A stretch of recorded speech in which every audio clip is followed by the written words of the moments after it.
Today is September 16, 2017, and we are going to continue on our discussion from last night, which was focused on science-based medicine as opposed to alternatives.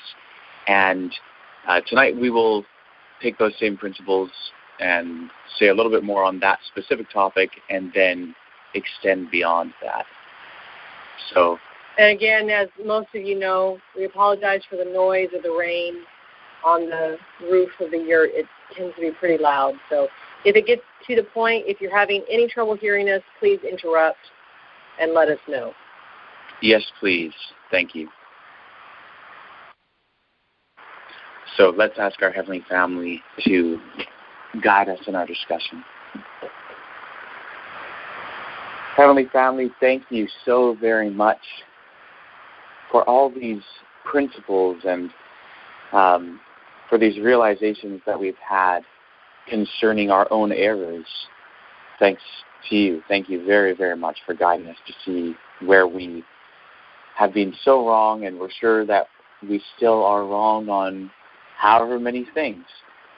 Please correct us, help us to understand the way things really are, and to implement a life that is based on truth and love. Thank you so very much. Guide us in tonight's discussion. Bring it about to be the best that it can be. Thank you so much. We ask this in the name of Branch. Amen. Amen. So, there are three basic things that I would like to accomplish in this meeting. The first is that there are some additional comments that I want to make on what we spoke about last night in regard to science-based medicine.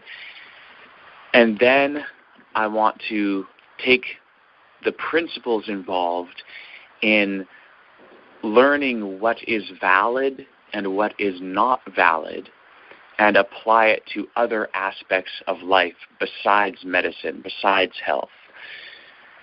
And then the third thing is that I want to address comments and questions on this, and we already have at least a couple questions that were sent to us, and it's awesome using Facebook. You know, anyone is free to and encouraged to write comments and questions on the Branch Davidian SDA Facebook page. So you're all welcome to do that. And sorry, thank you. It's not on the page; it's on the group. So yeah, you are all welcome to do that, or ask questions and make comments here. Of course, I'll start with just kind of mentioning some of the things that we talked about last night. So we're really talking about the principles involved in how we come to conclusions, and also how we can tell whether a claim is a valid claim or a true claim, or whether it's a false claim. And we're focusing on the aspect of medicine because there are just so many examples within that field that helps to understand the principles. And also, it's a very important area in its own right. So last night I mentioned a series of lectures by a doctor named Harriet Hall, which is posted on the James Randi Foundation YouTube channel. There is another video that I will probably post in the Branch Davidian SDA Facebook group after the meeting. It's a video on YouTube called The Alternative Medicine Racket, How the Feds Fund Quacks. And Harriet Hall mentioned this video in her series on science-based medicine.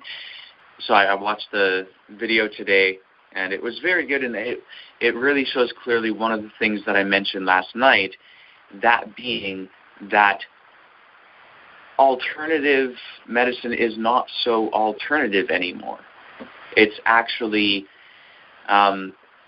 becoming the mainstream. It has so much popularity among celebrities and athletes, and what this video shows, the one that I just referenced, is that it is even government funded in the United States. And, it's just, it's not just to point that out to say it's government funded, therefore it's bad. That's not at all the point. It's just to point out how dominant and prevalent alternative medicine is becoming. So there's I think a lot to learn from that. So anyway, I'll post that video, and I'll probably post the link to the playlist of Harriet Hall's series of lectures, just in case anyone has had any trouble finding it, or perhaps you were able to find the first video but not the second or the third, and so on. So I'll post it there as well for convenience. So one of the things that I wanted to mention in connection with our discussion last night is how Ellen White and early Adventism relate to this topic, because many Adventists promote alternative health programs and remedies and so on and so forth. And the typical view within Adventism is that health reform is essentially the same, or at least along the lines of alternative medicine. Health reform is typically viewed as being a drug-free, chemical-free, natural approach, and so on and so forth. And, thus Adventist health reformers tend to be in line with alternative healing in many ways. And some Adventist so-called health reformers promote things that others might not. Like, not every Adventist health reformer is going to promote energy healing. However, another might. Some might promote muscle testing. Others might realize, no, that's not really a legitimate way to diagnose ailments. And so there's a variety. We don't want to categorize like the Adventist perspective as though there's one thing, whether now or in the past. And so, I just want to be careful not to put anyone in a box. At the same time, it is appropriate to recognize general trends. And the reality of it is that a lot of the views in regard to health among Adventists are based on a combination of different things. One aspect is simply the influence from alternative medicine from outside of Adventism, and another is the interpretation of Ellen White's writings, which holds them to be essentially promoting alternative medicine.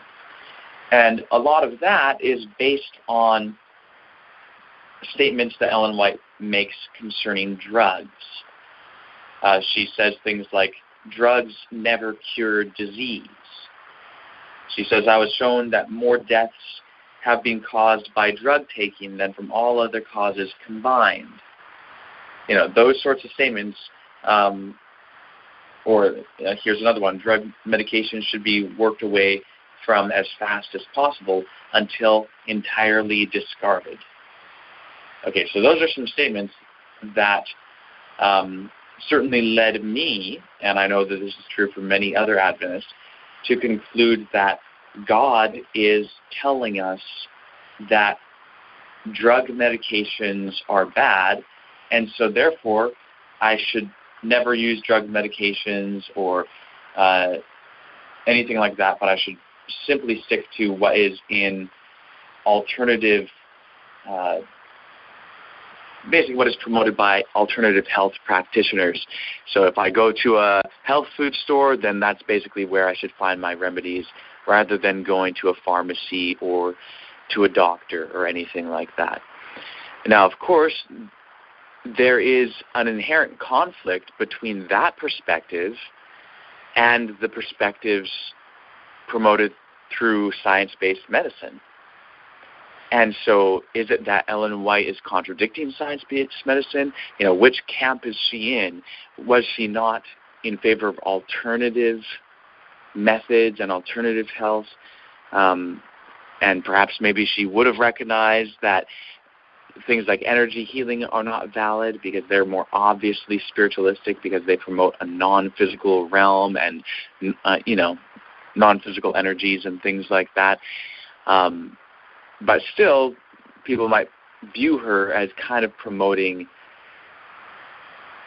what they would call a natural health or holistic health perspective.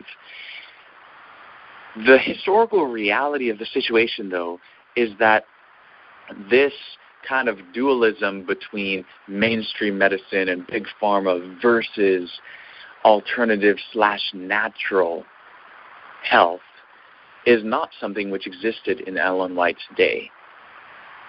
Ellen White was living at a time that was just coming out of the Dark Ages. There was no such thing as big pharma or mainstream medicine as we at all view it today. Disease was just beginning to be understood. Doctors were just beginning to know, this is what diabetes looks like, and this is what another disease looks like. They're just starting to really get it. What is malaria, what's pneumonia, etcetera, etcetera. But they still didn't know how to treat it. And that, there was no kind of standardized treatment for all of these diseases. So Ellen White was living in a different world. There wasn't this whole thing of mainstream versus alternative medicine or anything like that. It was a little bit more free-for-all. And in that, Ellen White actually advocated the closest thing to science-based medicine that you could really imagine. Now, this is at a time which is really pre-medical science. Medical science was not really developed when Ellen White started writing on health. Coming to the end of her life, it was coming along the way more, but still nothing like modern medicine. And when you read what she says, and I especially really encourage everyone here to read repeatedly and study a section of Ellen White's writings in a book that she wrote called Christian Temperance and Bible Hygiene. There's a chapter called False Impressions Concerning Experience. It's chapter 12 of that book. And in that chapter, she describes the importance of experimentation and how our own personal experience means practically nothing when it comes to diagnosing ourselves and recommending treatments and all of that. She really talks about the necessity of actual experiments being conducted with rigorous methods and an understanding of the principles involved. She describes how people oppose true scientific principle and raise up their superstition based on a diseased imagination. And she really advocates the scientific method specifically in regard to health in this chapter. It's really one of my favorite statements of all time. And I also recommend to watch the series of videos on YouTube called Genuine Experience. It's on the Seven Angels Message YouTube channel because it goes through that statement in a lot of detail. So today, in kind of looking into this and trying to kind of pull up some information that sheds light on what medicine was like in Ellen White's day and what drugs were like in Ellen White's day, I came across an article published in the Adventist Review from 2002. It's called The Adventist Drug Problem. Subtitle, Must All Remedies Be Quote-Unquote Natural? And it's by John B. Hohen, MD. And it's actually a really good article. I'm thinking to post this in the Branch Davidian SDA Facebook group as well. And in this article, he really explains a lot about what medicine was like in Ellen White's day and why she made the statements that she did about health and drugs and so on, and really what that applies to. And one of the things that he showed is that most drugs in her day were either narcotics or toxic chemicals now restricted from human exposure. Like, the drugs that were being used were things that are not at all like the things used in modern drugs.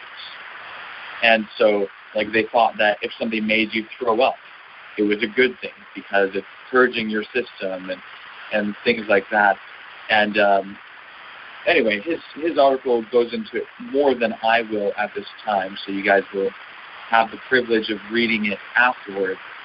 But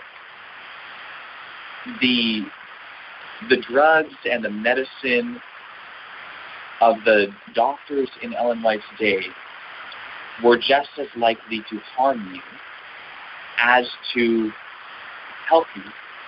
And this is something that Harriet Hall, in her series on science-based medicine, emphasizes a lot as well.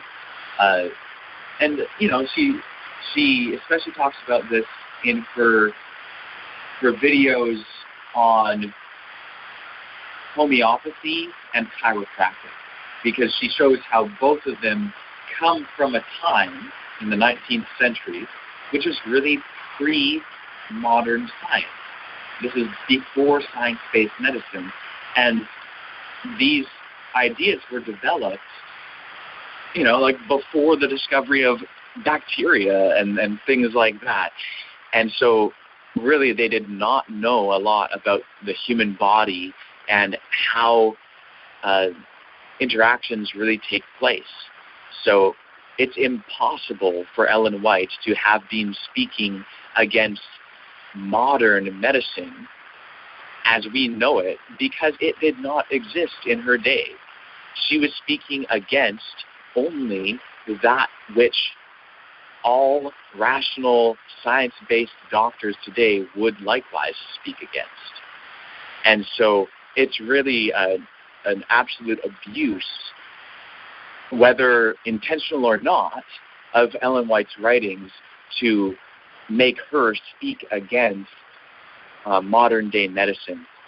And I will also say, for any Davidians listening to this, that looking at Victor Hadeff's writings and his comments on medicine and drugs and so on in his day really show an interesting transition. And people may look at his statements as contradicting Ellen White's statements, because he speaks against drugless medicine, and he really promotes modern medicine and speaks against what he and many others have called quackery. And it's his statements, especially in The Entering Wedge Part 2, and in a letter that he wrote, I think it was in the 1940s, where he deals with the debate over medical drugs. And it's quite clear that he was promoting science-based medicine. And, you know, he lays out the principles of the health authorities of our own day, and he showed that Ellen White talked about reading the best authors on these subjects and so on. And really in principle, what he says on the subject is the same as what Ellen White said. They both advocated science-based medicine. It's just that their circumstances had radically changed. The medicine from Ellen White's day to Victor Hoddef's day actually dramatically improved, especially, once you get to the latter part of Victor Hoddef's life. And that's where his private letter comes from. And in his private letter, he pointed out how modern medicine has really extended life expectancy and has done well in treating many diseases. And there are many diseases that are not really an issue today anymore because of modern medicine, like measles and polio, and several other examples could be given. But really, this is all thanks to modern medicine, not thanks to traditional folk medicine or to modern alternative medicine. So anyway, this article, it's a really good article. I'll post it online after the meeting, and you guys can take a look at it. And I also want to mention now certain things related to other topics. So, last night I emphasized the importance of being able to distinguish between valid claims, valid ideas, and claims which are not valid. It's really, really important that we learn how to do this. And health is a great example, and it's a sensitive subject, but there are many other areas where these principles apply. And kind of what I'm about to go through is going to hopefully be reminiscent of the Silver Trumpet Volume 1, Number 9. And in that context, I was writing about the detrimental effects of immaterialism upon reasonable thinking. And really, I was focusing on it in terms of immaterialism, and that is a very important way to address these sorts of subjects. However, I will speak of it in a slightly different way here, in a kind of a more simplistic way, without getting into the philosophical question of materialism versus immaterialism. And that is simply learning what is true or what is valid in regard to any subject. And so, I've also mentioned before how where you have a field, you have a pseudo-field. In other words, where you have history, there's pseudo-history. Where you have archaeology, there's pseudo-archaeology. Where you have biology, there's pseudo-biology, etcetera, etcetera. There are really unsubstantiated claims and theories proposed in relation to all of these fields. And I want to give some real examples of this sort of thing in order for us to better understand the principles. So, I'll start with pseudo-linguistics. And I'll give some real examples, and some examples may or may not relate to some of you guys. And I hope to give examples in regard to some of these fields of knowledge that do relate to you. Because if we only give examples that are really relating to someone else, it will be easy to say, oh yeah, look, that person that promotes an idea that we oppose anyway, well, of course I can see that they're using faulty reasoning. So we want to give some examples that we will be able to easily see because it's a view that we do not share. And we also want to give examples that may touch on spots that we need to be corrected on. So actually, to give an example of this, I'll go to history first. I'll give an example of something that is a method for arriving at a conclusion concerning history, which is a false method. So here's my example. The majority of Muslims believe that Jesus never died. Now that's a claim about a historical event. Most Muslims believe that Jesus never died. And the reason that they believe it is because of an interpretation, a traditional interpretation of a passage or two, particularly one passage from the Quran, which, as I understand it, it is a misinterpretation, but it's a traditional interpretation that has gone back many centuries. And so for a long time, Muslims have rejected the historicity of the death of Jesus on the basis that their divine authority, aka the Quran, says so.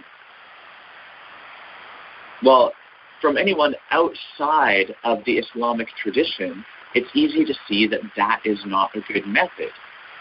You shouldn't believe that this historical event took place because a book which you believe God gave to you is holy. So most Christians would look at that and say, oh man, the Quran just can't be true, because most Christians will accept the Muslim interpretation of that passage of the Quran. And Christians even use this as an evidence that the Quran isn't true by saying, well, look, we have, more evidence because the New Testament was written or at least much of the New Testament was written in the 1st century, the same time as Jesus, and it says that Jesus did die, so therefore we have more historical backing for our position, whereas the Quran came along centuries after the fact.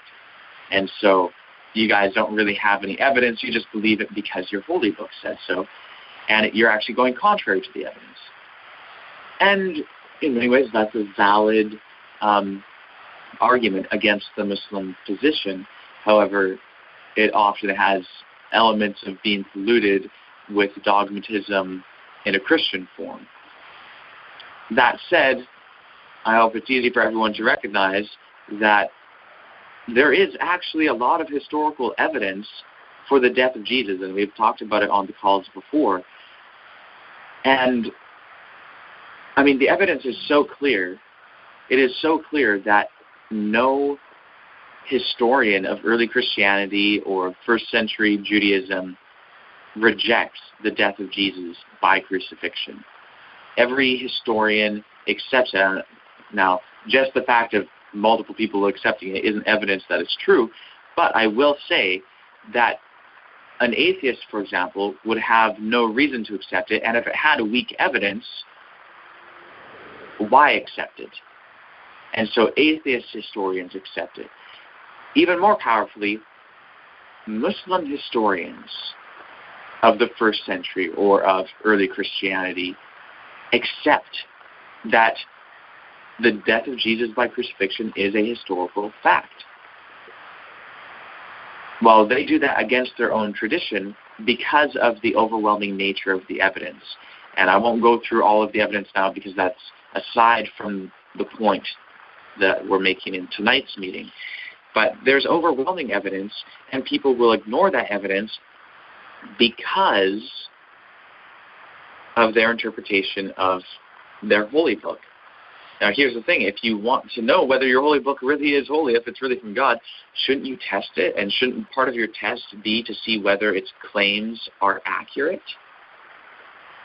It would seem like it would make more sense to verify the claims and then test the book based on that, rather than starting with the assumption that the book is true and then forming everything else in terms of your beliefs based on that. And any fact which contradicts your book or your interpretation of your book must not really be a fact. That doesn't really make sense. But now, here's the thing. If we turn that to how people treat the Bible, maybe it comes a little bit closer to home. So people will say, well, I believe that, such and such a thing happened.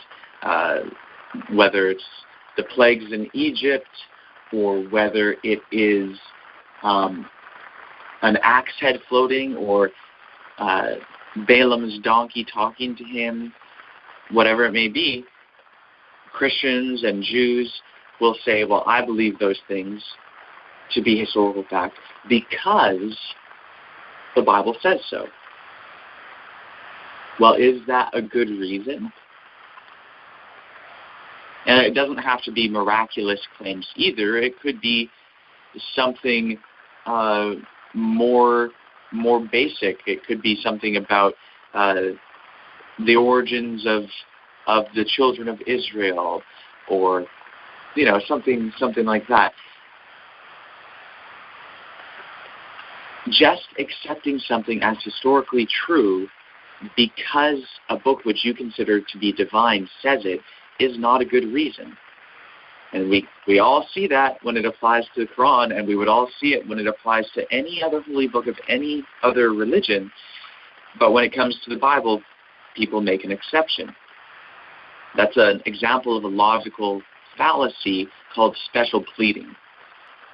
So the problem is that Christians make an exception for the Bible. Jews make an exception for the Jewish Bible. Muslims make an exception for the Quran. Hindus make an exception for the Vedas, Hindu scriptures.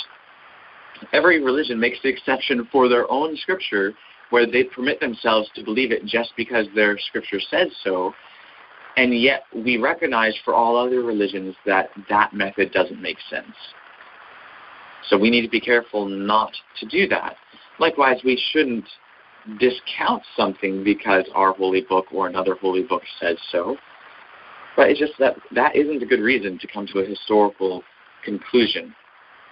Anyway, since I've given these couple of history examples, I'll mention a couple others before going to linguistics. So a couple other examples of simply not using good methods to understand history are these.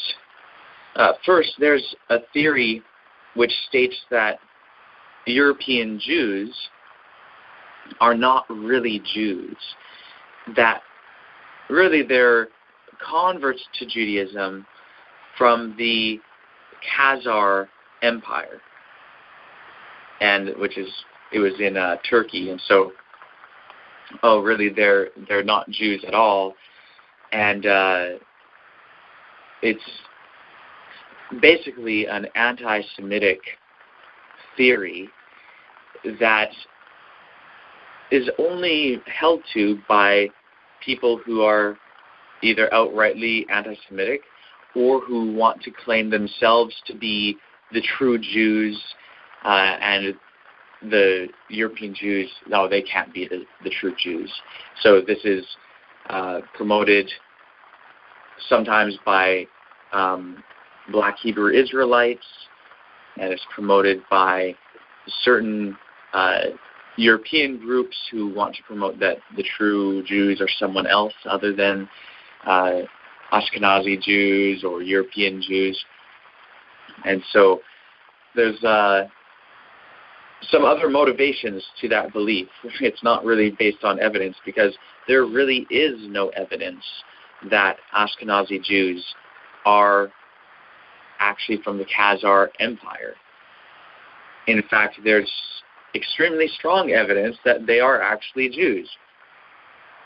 That evidence that's extremely strong is to be found both in history, because there's actually an unbroken chain of history among these Jews going back century after century after century, where they have maintained these Jewish traditions, father to son, mother to daughter, for a long time, and other historical factors as well. And then there's also DNA evidence that they are actually Jews. Now, people who promote Black Hebrew Israelitism, for example, will point to DNA evidence of the Mama tribe in Africa, which is an extremely dark-skinned tribe who has a high Jewish presence, like in their population, like 95% of them or whatever are actually Jews. Now, people will agree with that DNA evidence, but when it comes to the same DNA evidence for Ashkenazi Jews, it is denied. Well, that's not sound. That is not actually basing beliefs on evidence. That is really a way of doing pseudo-history, not true history. The last kind of example that I'll mention isn't so much an example, it is more so a general method. People often use a method of simply taking favored sources and combining them to give them their view of history. So Christians will take the Gospels in the New Testament, combine them, and take that combined picture to give them their view of history. Jews and Christians also do the same thing with the Pentateuch. Take the combined sources that make up the Pentateuch, and you take that combined account to tell you your history, even if the combined account is nothing like what any of the sources actually say. A good example of this is the flood story in Genesis 6-8. That's a combination of two originally separate stories, one from what most scholars call the J source, and another from what most scholars call the P source. And these two stories are very similar in that they both talk about a flood in the days of Noah, but they are so very different. In the J source, it's a 40-day event, and the flood is caused by rain. In the P source, the flood is not caused by rain, and it's an event that takes place for over a year. And the way that the flood takes place there is the floodgates of heaven opening and the waters of the deep issuing forth, and it doesn't talk about rain at all, just like J doesn't talk about the floodgates and the fountains of the deep and so on. Now, combined together, we end up with a different picture, a picture that neither of them tell it. There are many more details in terms of the differences of those two stories, but the picture that you get from the combined telling is not the picture given by either original source. Another, perhaps more dramatic example of this is number 16, Korah, Dathan, and Abiram. Originally, you had the story of Korah and his supporters in one source, and then you had the story of Dathan, Abiram, and On in another source. Two actually separate stories, not even about the same thing. It's not like Genesis 6-8 with two flood stories, one, saying some details and giving a certain picture and the other giving another picture, but it's still about Noah's flood. No, the number 16 example is two just totally different stories, not even about the same thing. It's just that it's the similarity really is that you're talking about people who are trying to usurp the authority of the leaders. In one instance, it was usurping Moses' authority, and the other it was Aaron's authority. That's really the only similarity, but they were combined together, and when combined, it gives a totally different picture. This is what people do with reading the Gospels in the New Testament as well. They take these sources, and they want to accept everything that Mark says, and everything that John says, and everything that Matthew and Luke say, and we combine it together and end up with a picture that is actually not found in any of those sources. This is not a good way to do history. That is pseudo-history. To do history, you have to evaluate claims and the evidence put forward for those claims, or whatever evidence you may be able to find for those claims. You create hypotheses, test hypotheses, and go with whatever the evidence ends up leading to. So I hope that that's helpful in kind of understanding the principles and how it applies to history. So we'll kind of shift subjects now and go to linguistics. Just an example of pseudo-linguistics is the first example here is something that's actually common among Hebrew roots believers. In the Hebrew roots movement, one of the things that often is promoted is the idea that the Hebrew alphabet has some sort of hidden messages in it, or it shows the plan of salvation, and people will break down words according to the symbols of the Paleo-Hebrew characters and come up with a whole different, theories and doctrines based on that. And, this is something that is wholly unsubstantiated. One individual that I met, he had this interpretation of the letter Aleph that it had to do with basically an existence outside of space and time, and that it's the first letter of the Hebrew alphabet, and it's letting us know that God, before anything, was in existence before space and time. It's like, okay, where's the substantiation of that? The answer? Nowhere. There is no substantiation of that. The Hebrew language is not some magical language that has all these mystical properties like some people think it does. It developed out of a Canaanite dialect, and the earliest stages of Hebrew are basically indistinguishable from Phoenician, Canaanite writing and grammar and vocabulary and every other element that makes up a language. And so it's really, some of these interpretations of the alphabet and the language itself are really total conjecture, and it's the type of thing that's not based on evidence. Someone who really cares about truth and evidence will say, okay, well, I want to find out about, the Hebrew alphabet, the language, and so on. So I'm going to look at all the available data.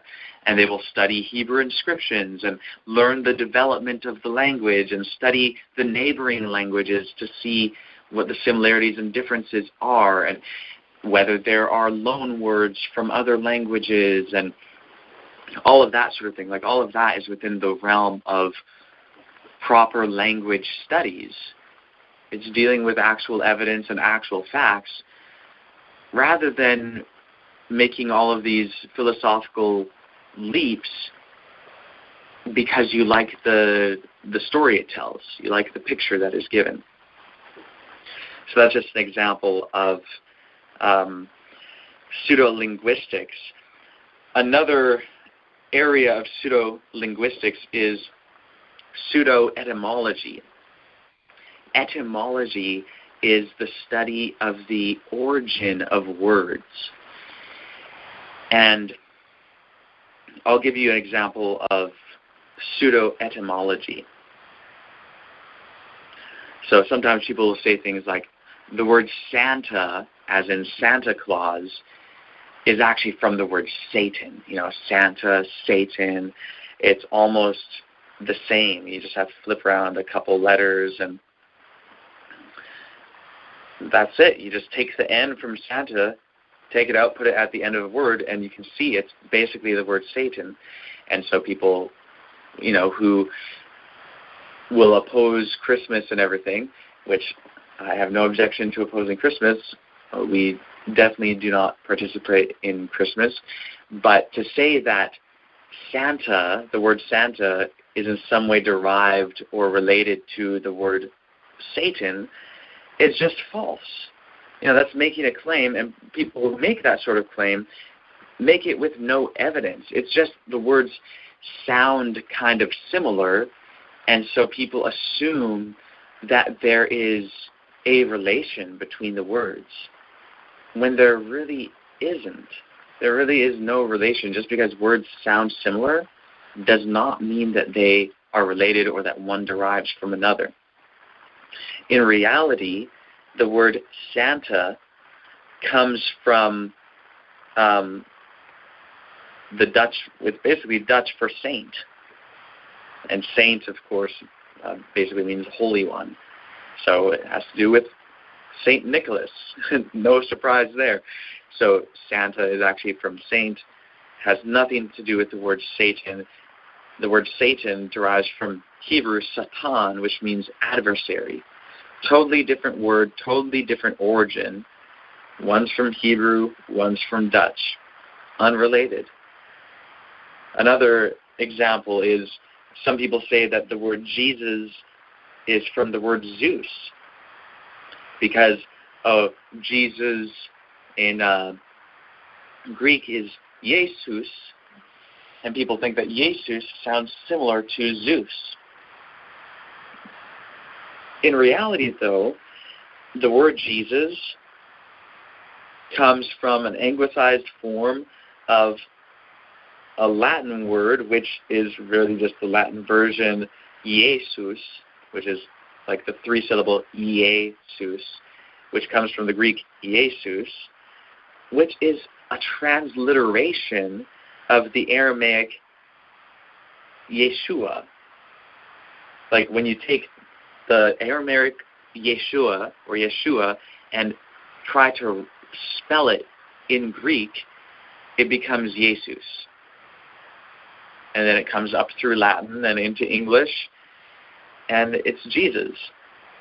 That's really the real etymology of that word. That's the origin, and you can actually trace that historically through manuscripts and written documents that we actually have. The word Zeus is actually from Greek deus. It's a related word to deus, and has to do with shining. A very, very different meaning. The word Yeshua in Aramaic comes from Hebrew Yehoshua, which means Yah or Yahweh is salvation. That's very different from shining from Greek. Another even more far out one is some people say, the word Christ, it means Krishna. It comes from Krishna. So Christos, Krishna, it's the same thing. And it all has to do with something just simply sounding vaguely similar.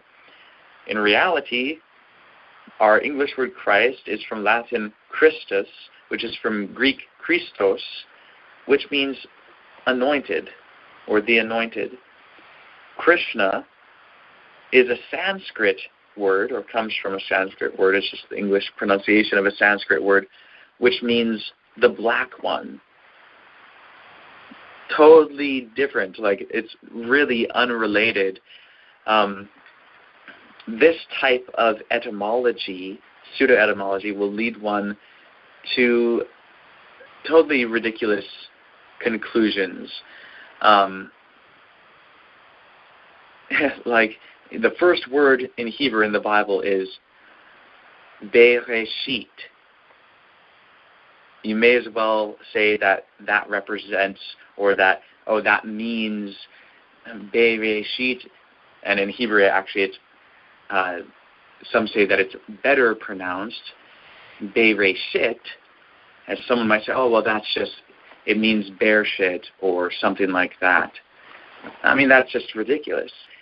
Just because something from one language sounds similar to something in another language does not mean that they are at all related or have similar meaning. So we just need to be careful not to allow our beliefs to be formed by preference. Some people might just say, Jesus Christ really has to do with Zeus Krishna, and they might just buy into that idea because they think that it's better to refer to Jesus in Hebrew or Aramaic, and in thinking that it's better to refer to him not as Jesus Christ, but as Yeshua or Yehoshua, they might just accept any argument as to why it's not good to call him Jesus Christ, because people are predisposed to accept arguments against positions which they oppose, whether those arguments are valid or not. So this applies in many areas. We have history, linguistics. Another area is archaeology. We've talked about Ron Wyatt's false archaeological claims in the past, claiming to find the Ark of the Covenant, and there's no evidence. No evidence. People went there with him, and there's whole stories. I won't go into details on this of kind of how things developed with that and how the lack of evidence was so clearly uncovered. But, he claimed to find it in a particular place. People went to the particular place, went into this hole in the ground, and there was nothing there. And that's it. There's never any actual evidence provided in favor of this Ark of the Covenant discovery. Likewise, there have been numerous claims of discovering Noah's Ark, none of which are actually valid. And the one which may be most familiar to Adventists is Ron Wyatt's claim about discovering Noah's Ark. And really, it's a geological feature. It's like just a feature of the land. It's not a wooden ark or remains of a wooden ark or anything like that. Other claims are claims about the pyramids and how they had to be built by aliens or by giants, or how the ancient Egyptians had to have some sort of super advanced technology. And that's not true. There are actually several ways in which the pyramids could have been built that require only very simple technology and could easily be done by normal-sized human beings. And there's I think that the consensus now among specialists in this area is that how the pyramids were built actually changed over time. The earliest pyramids were built in a certain way, and then later the building methods changed slightly.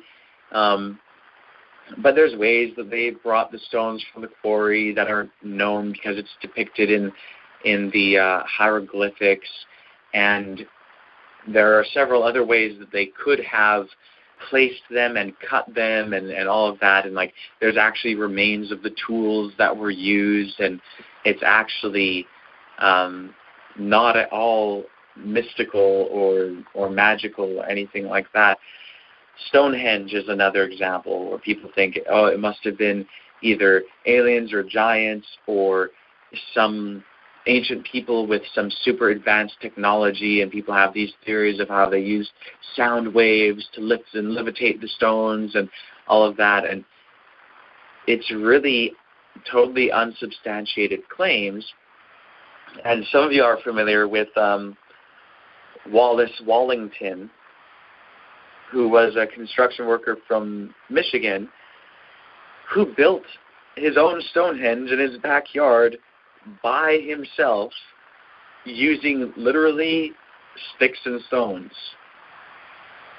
Like, it was really, really simple methods, but he used them, and he could move a barn all by himself and do all of these incredible things. You can look him up on YouTube, and it really shows how people could have built these monolithic structures using very simple means that do not require all of these totally unsubstantiated ad hoc theories.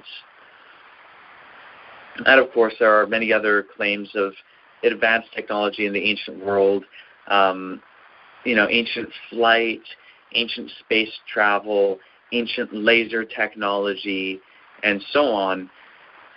None of these claims actually have evidence backing them, and the proposed evidence has been considered and shown very, very easily to be not valid.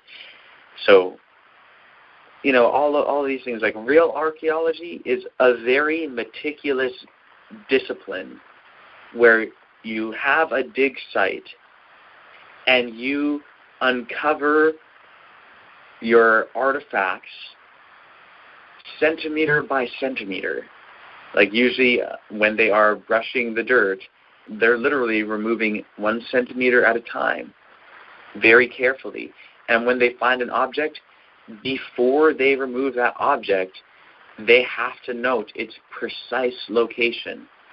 They study the layers of sedimentary deposits in instances where that is relevant. In other instances, archaeology doesn't have to do with sediment, but you have layers. You're looking at coins. You're studying pottery and the development of pottery styles over time in different geographical locations.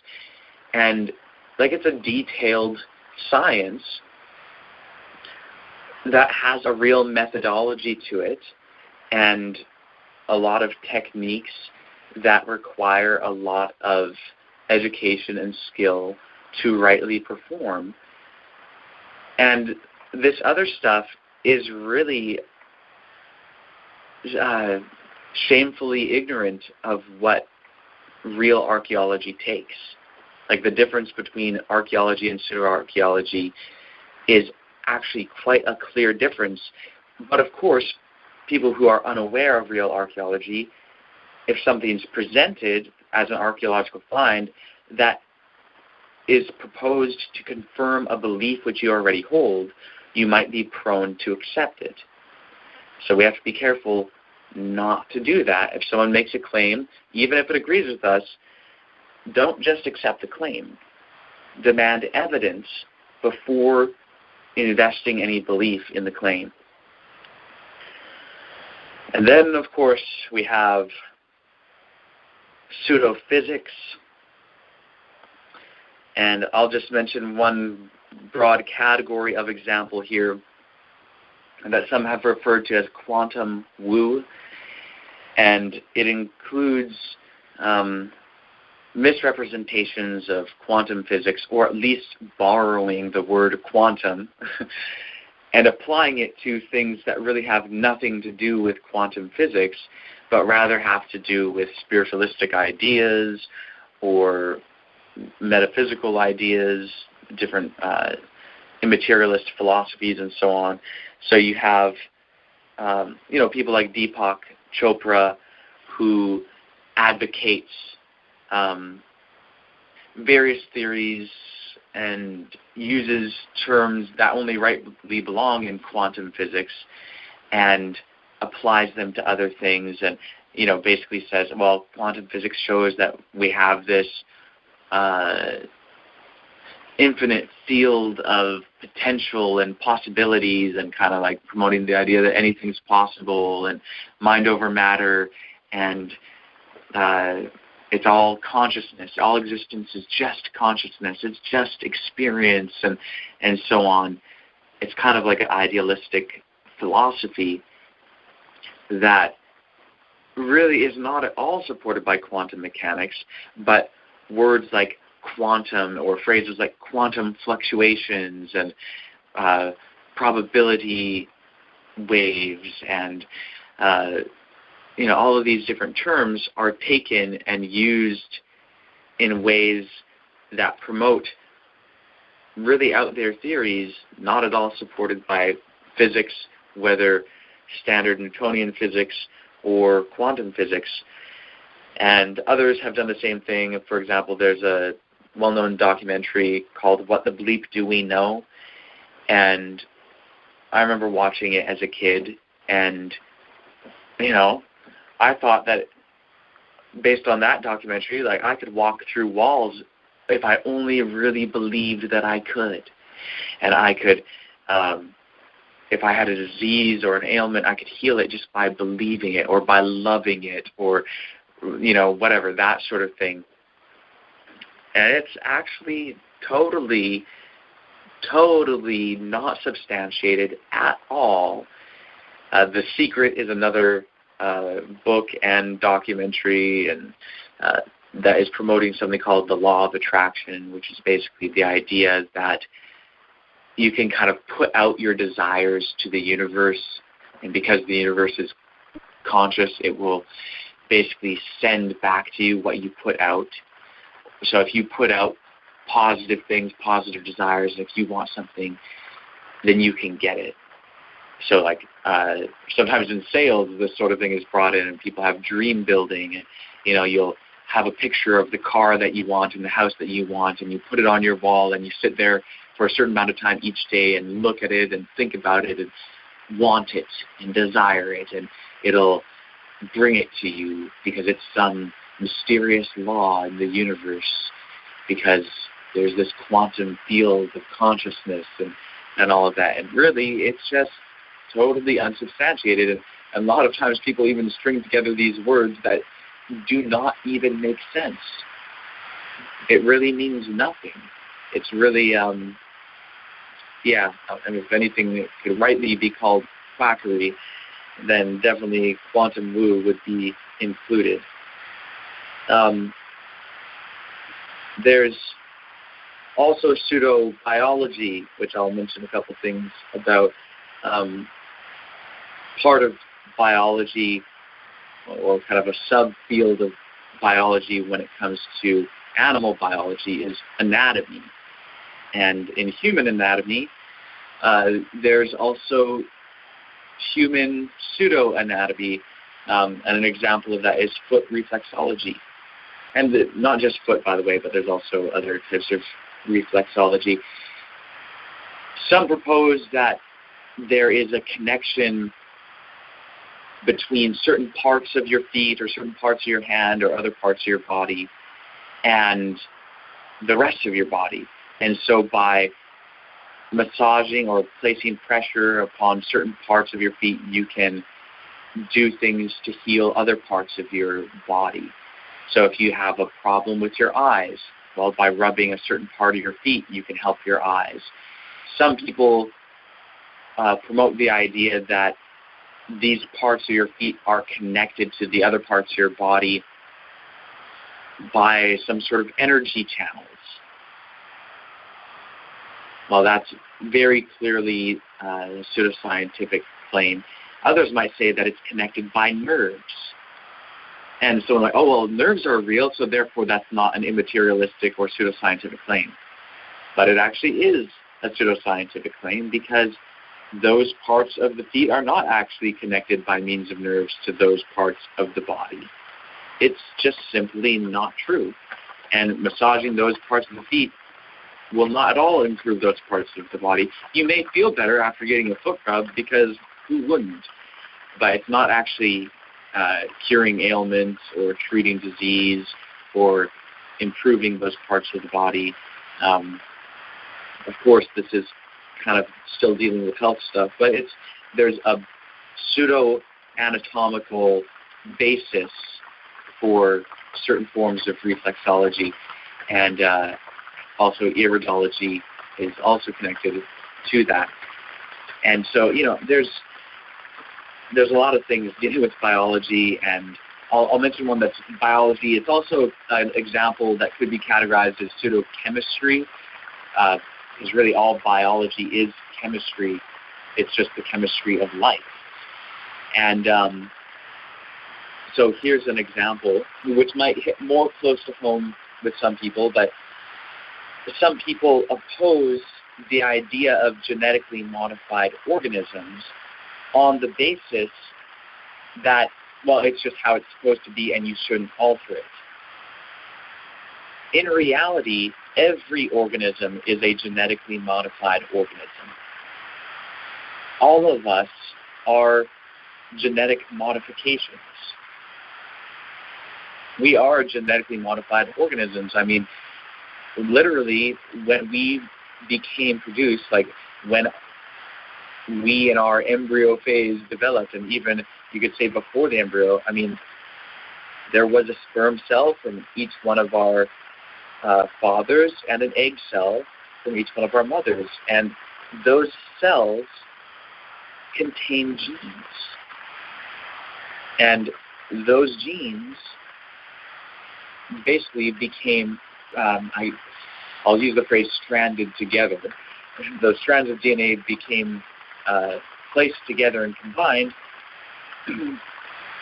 which ended up producing a new genetic code, which is a genetic modification of the previous codes contained in the sperm cell and the egg cell to make you. Bees genetically modify plants.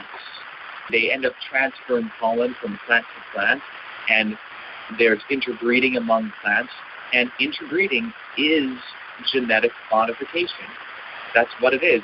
And this takes place even aside from bees as well, but bees are actually genetic engineers, just with less specific intent in mind. But really, they are an outside source genetically modifying plants. Like dog breeders genetically modify dogs. Any parent genetically modifies their own children. This is all what's happening. Genetic engineering done in a lab is just doing the same thing that takes place all the time anyway, in a more controlled way. So this is really a lot of the opposition to the idea of genetic modification is not based on true biology or true chemistry or anything like that. It's based on just a philosophical worldview which opposes change to things and thinks that quote-unquote natural is better. But here's the thing. The distinction that people make between natural and artificial is not a valid distinction. It really isn't. What do we mean by natural? You can mean different things. When we say natural, do we mean simply that it's part of the real physical world, the natural world? That's one usage of the term natural. And if so,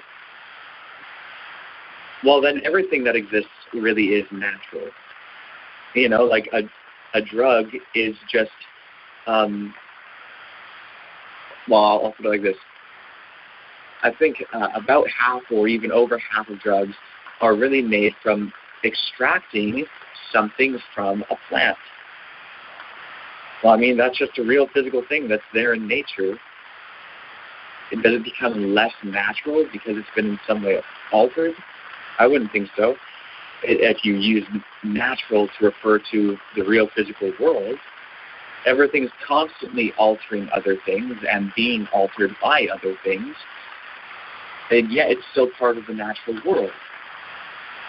If by natural you mean unaltered, like it's left on its own, it hasn't been touched or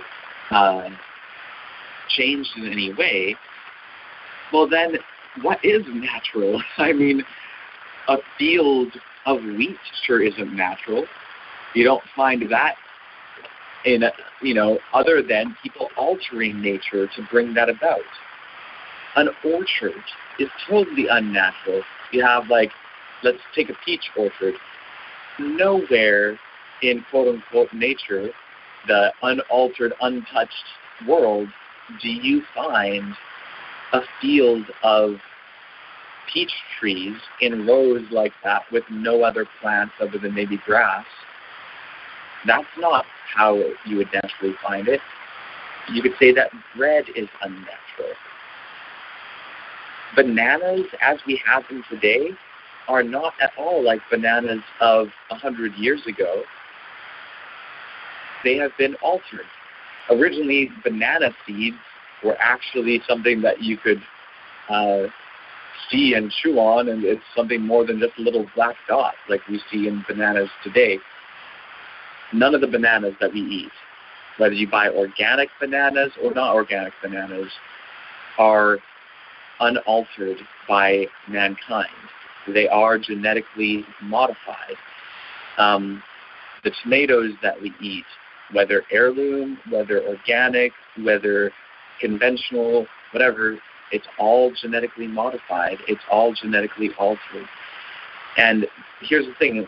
The reason why people might oppose when we do it and not oppose when bees do it, I mean, first I just want to say, what is really the difference?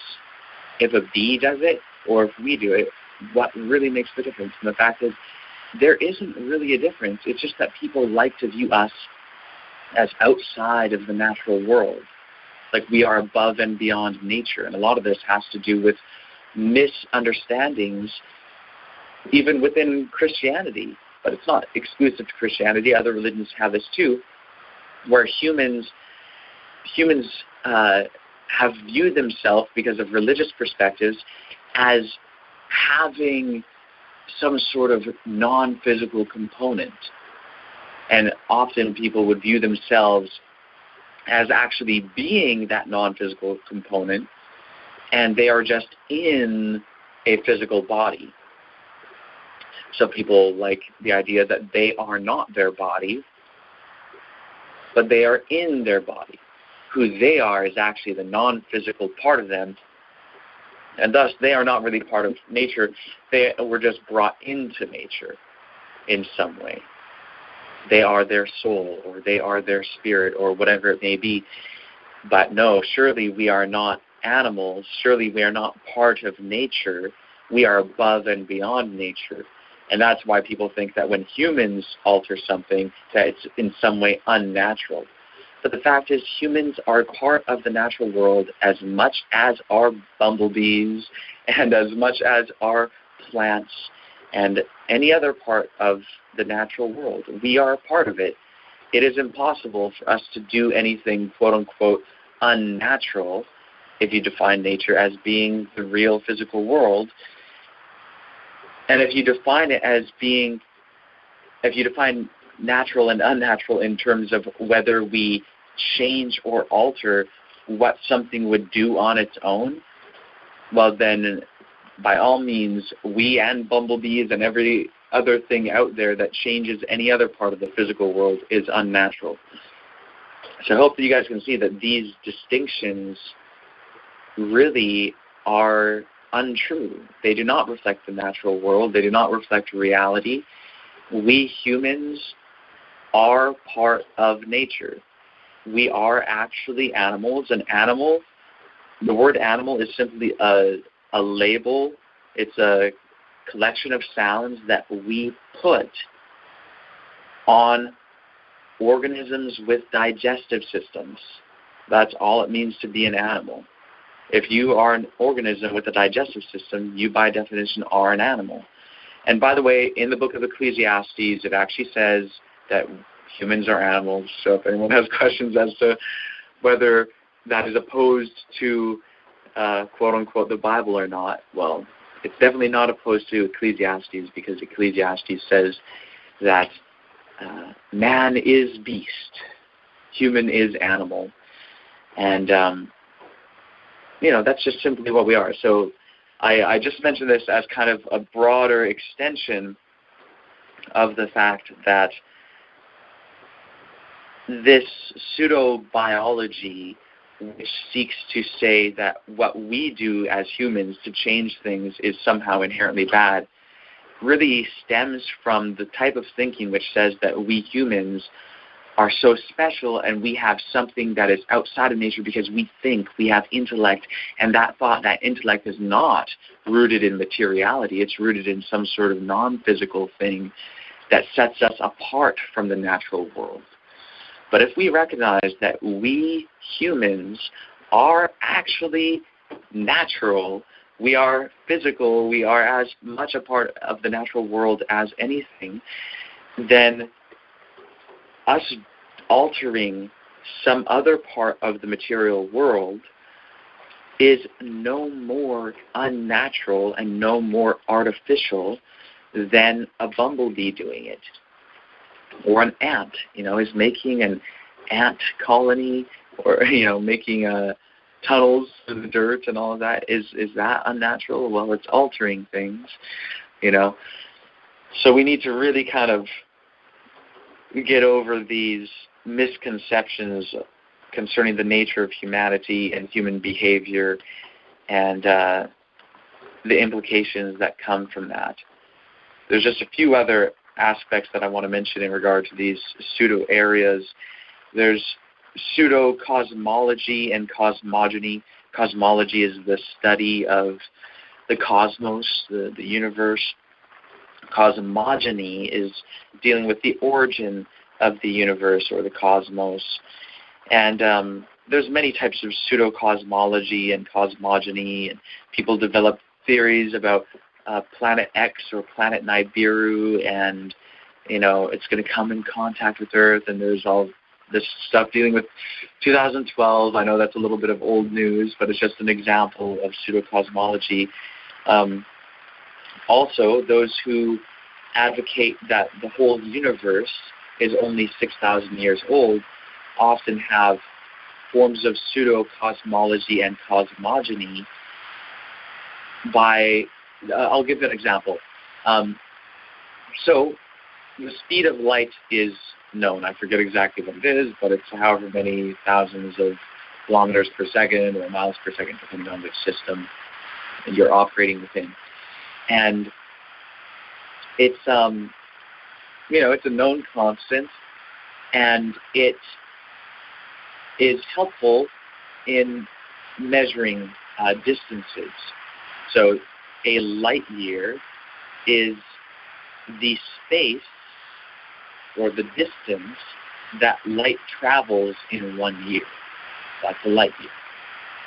So we are actually able to measure the distance between us and other celestial objects. Like you can measure the distance to the moon, you can measure the distance to the sun, and then if it's a far enough distance, you can measure that distance in light years or light minutes or light seconds, and you can know how long it took for the light from, let's say, the sun to get here, knowing how far the sun is from us and how fast light travels. And in reality, it takes 8 minutes for a photon of light to get from the surface of the sun to Earth. So what we actually see, the light that is actually entering our eyes, is actually 8 minutes old. So if we were to look at the sun, which I don't recommend doing unless you have the proper lenses, you are looking at the sun as it was 8 minutes ago, not as it is now. And that's a remarkable fact. Now here's the thing. When you are looking at things that are a lot farther away, the light that you are seeing left that place longer ago.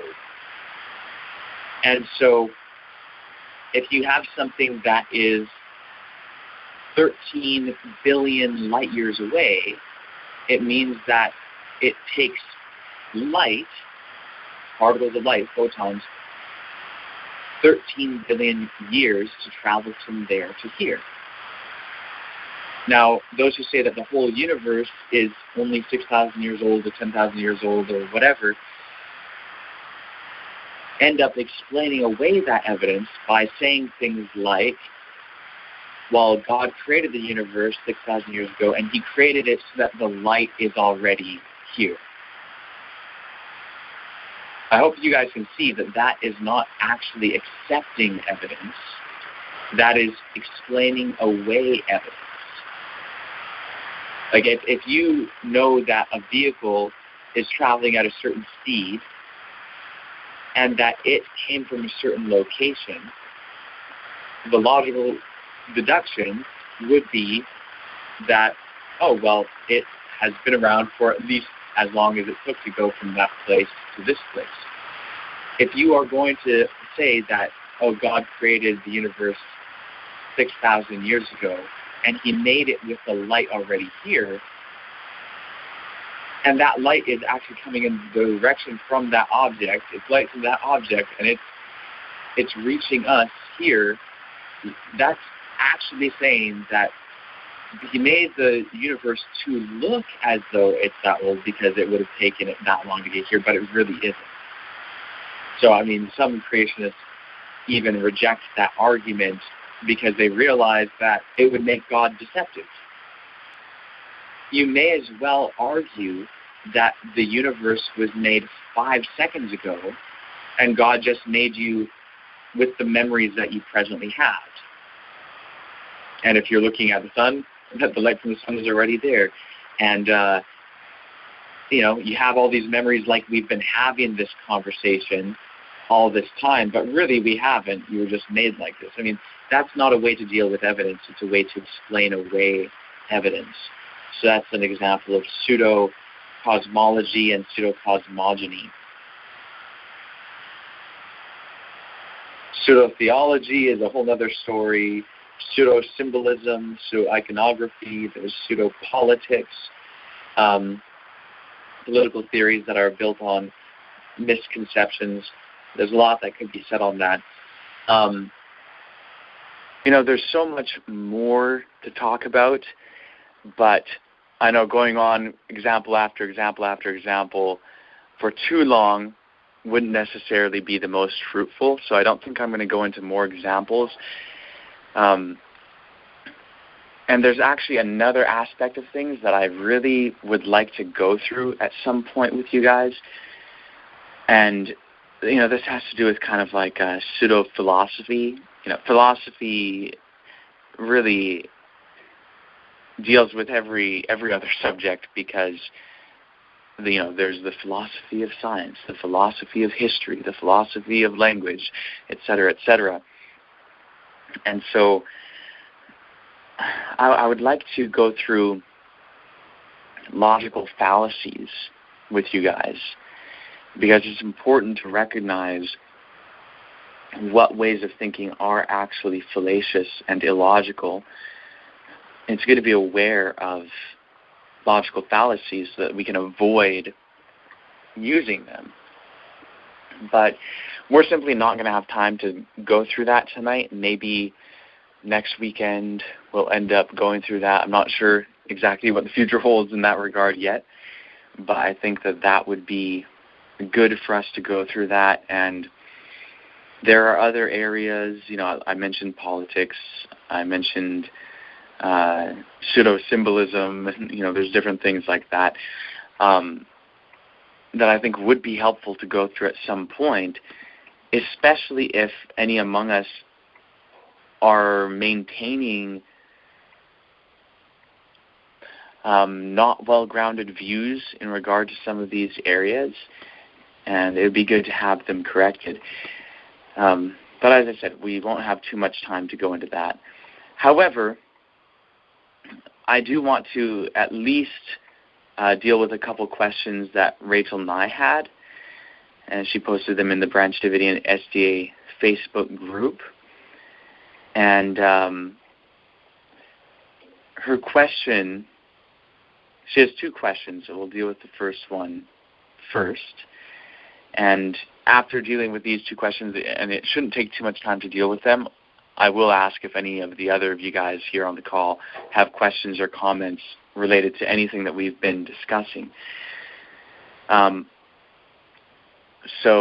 She mentions that she looked at the info on YouTube dealing with science-based medicine and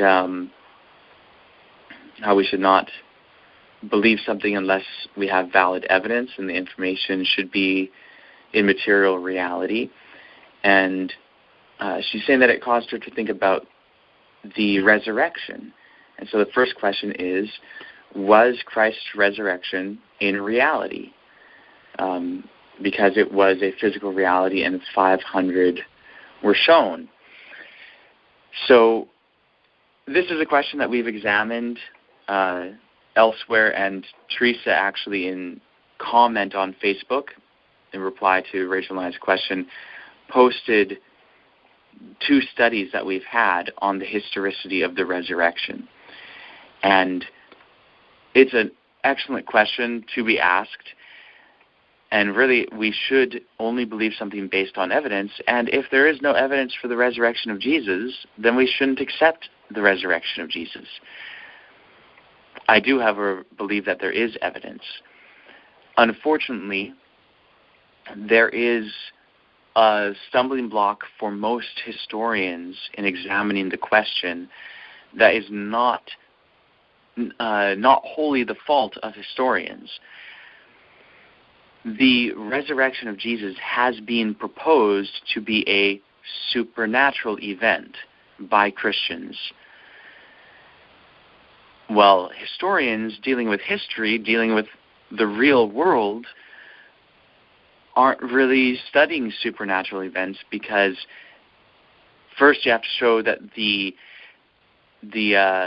supernatural is even a thing. You have to define it and find a way to even investigate it. And if you can't, then how can you possibly include it in history? So, I mean, this is kind of like, with the James Randi Foundation, like I mentioned last night, it's devoted to investigating supernatural claims. The first thing is someone makes a supernatural claim. They have to first show that they can actually do what they say they can do, and then they have to show that it's genuinely supernatural rather than being trickery or some other thing. Well, here's the thing. So far, no one's been able to study the supernatural. Why? Because the supernatural has not been shown to even exist. Everything that someone claims as being supernatural is really not supernatural. And so, if you can't investigate the supernatural in the present, how could you possibly investigate it in the past? Which is a bit more difficult to investigate, seeing that the past is no longer with us and we just have remains in the present. Really, we just have those parts of the present which have been altered by the past.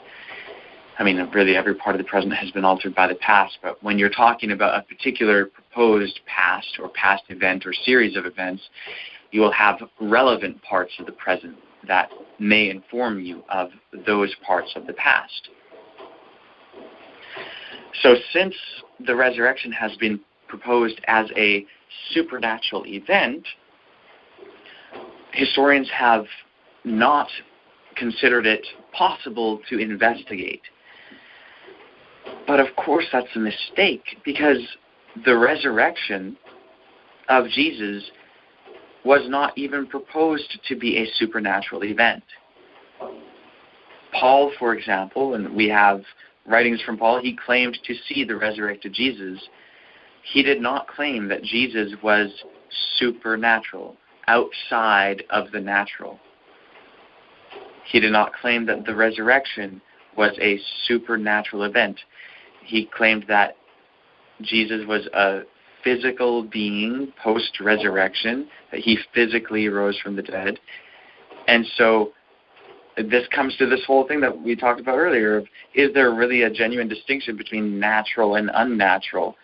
Do we mean unnatural or supernatural in the sense that it is outside of the physical realm? Well, that is not what the proposed event of the resurrection is. So we can't not investigate it on that basis, because it does not propose to be something outside of the physical world. In fact, the early believers in Jesus emphasized that it was a physical event, that this wasn't some phantom or anything like that. No, this is a physical event with a real physical Jesus. So definitely the claim is a natural claim if we define natural as being the physical world. If we mean unnatural in the sense of changed or different from how things would progress untouched or unaffected by something else, well, then that's not outside of the realm of investigation. All history is one thing affecting another.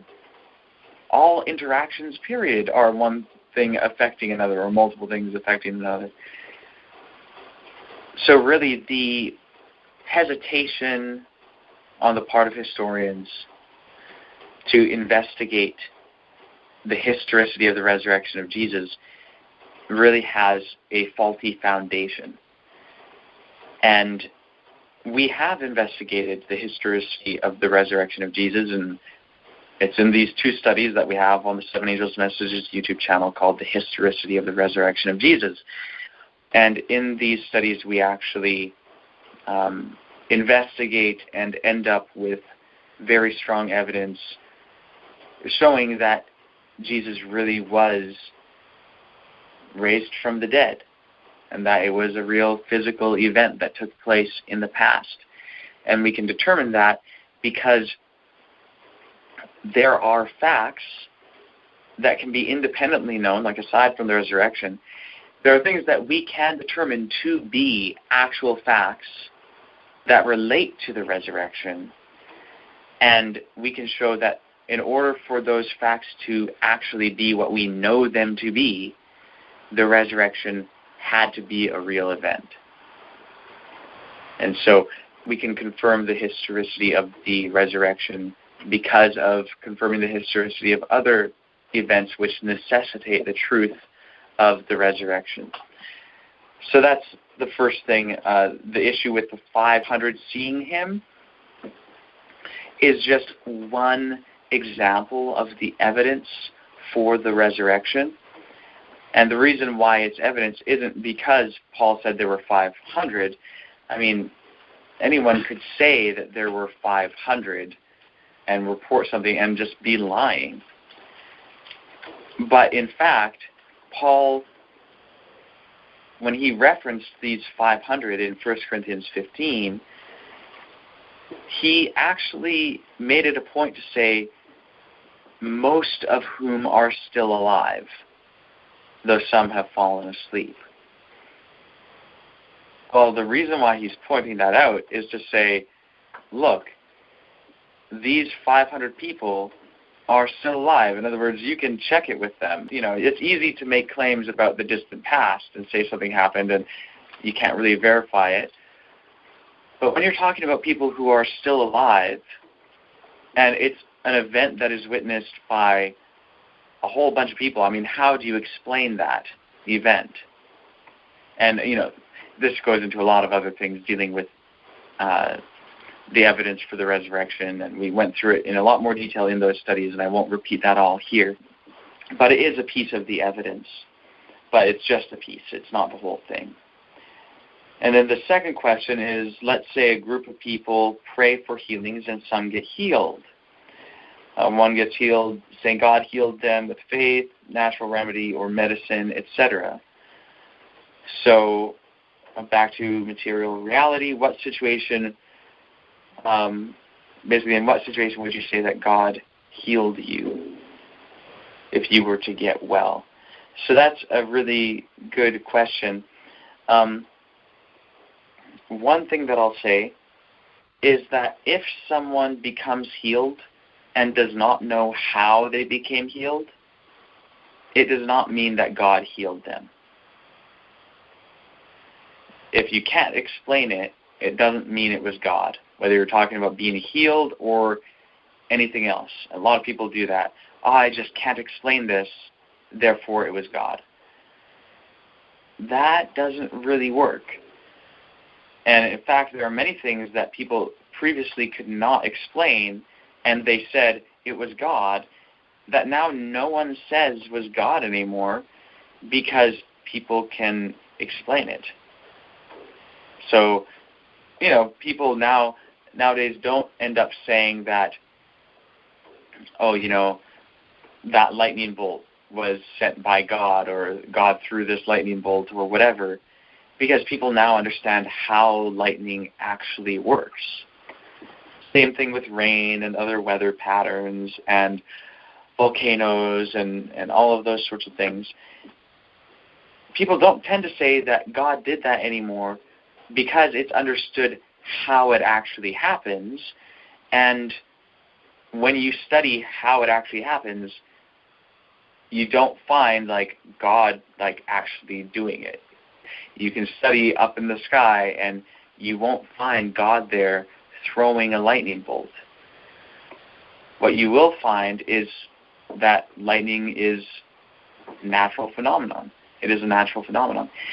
And same thing, with evaporation and rain and cloud formations and volcanoes and so on. So with healing, some diseases are temporary and resolve themselves, or the immune system fights them, or whatever, and people get healed without taking any sort of drugs or remedies or whatever. Because of that, also, sometimes people will take a remedy and end up being healed, and they attribute their experience of being healed to something to which they should not attribute their healing. It may be that their disease would have resolved without doing anything. But because they had prayed, they think that God healed them. Or because they took some remedy, they think that that remedy healed them. But that isn't really proof. Just because you did something and then another thing happened doesn't prove that the first thing caused the second thing. We kind of talked about that last night. Really, in order to know that some sort of natural remedy or medicine actually worked, it would have to be scientifically investigated with randomized controlled trials, with systematic reviews, with repeated experiments, and if possible, what would be even better is to study on a molecular level the interactions of the substances with your cells. I mean, that's like really going the full length to see, does this work? And that would be the best, but that's not always possible. And so you have to have rigorous experiments that really show that it works. And so, this sort of thing is gone through in the Science-Based Medicine series of lectures by Harriet Hall. As to how I would know in a certain instance whether I was healed by God, I don't know how I would know, actually. It probably would be different in different circumstances. And even, here's the thing, saying that you were healed by God does not say how you were healed. That's kind of a problem that often people have, is they say God did it and that's the answer of how it was done. No, saying that God did it, if God actually did it, is only answering the question of who did it. It's not answering how it was done. And so people will say, oh, well, were you healed by, this natural remedy, or by this drug, or by God? Well, those things are not comparable. If you wanted to have some sort of properly comparable list of options, you should say, who healed you? Was it this natural remedy practitioner or advocate, or was it your doctor or your surgeon, or was it God? Those things are comparable. If you want to talk about how it was done, you might talk about the method or treatment used by the alternative health practitioner versus the method or treatment used by the doctor versus the method or treatment used by God or some other being. But often when it comes to God, people just say, well, God doing it. And really they imagine a miracle, but they're defining miracle as a supernatural event, when there is no such thing as a supernatural event. There is no such thing as a non-physical event, which is the way in which I'm referring to a supernatural event in this context. So, how I would know that God did it, I don't know. And that might have to do with the method used by God. And so really, just like I would know that a doctor healed me if the methods that were used by the doctor actually were responsible for healing me. And so, for God to heal someone, often people think of that as like an immediate, direct thing. But really, for God to heal someone would be the same as a doctor healing someone, in the sense that when a doctor heals you, it's not a doctor just healing you immediately, directly. It's a doctor using some sort of method, some sort of treatment to heal you. If someone is healed by God or by angels, God and or angels are doing some sort of physical thing that actually makes a physical difference in a physical organism. And what that is whatever it is. I've never been healed of an ailment by God or an angel, and I have no clue what methods or treatments they might use, and so I don't have a valid way to evaluate what they are and how it's done and when it's done. So I can't really know when I would know. But I will say that most often when people believe that God healed them, that it's not necessarily the case that God healed them, or they don't really have a valid reason for thinking that God healed them, unless they mean it in a very indirect way. Like I might be able to say, hey, look, like let's say I got cancer, and then I went and I took scientifically founded cancer treatments. I might be able to say in an indirect way that God healed me because our Heavenly Family, they're the ones who guided me to understand the principles that change my behavior, where I will now go with science-based medicine, whereas before I would have gone with some alternative thing and maybe I would have died. So obviously that's an indirect thing. Like, that's usually not what people mean when they say that God healed them or something like that. So I hope that answers your questions, Rachel. And if you have any comments or follow-up questions, that feel free to ask. And if not, if anyone else has any comments or questions on any of what I've said tonight, feel free to ask. No, I'm good. Thank you. Okay, excellent. Does anyone else have comments or questions?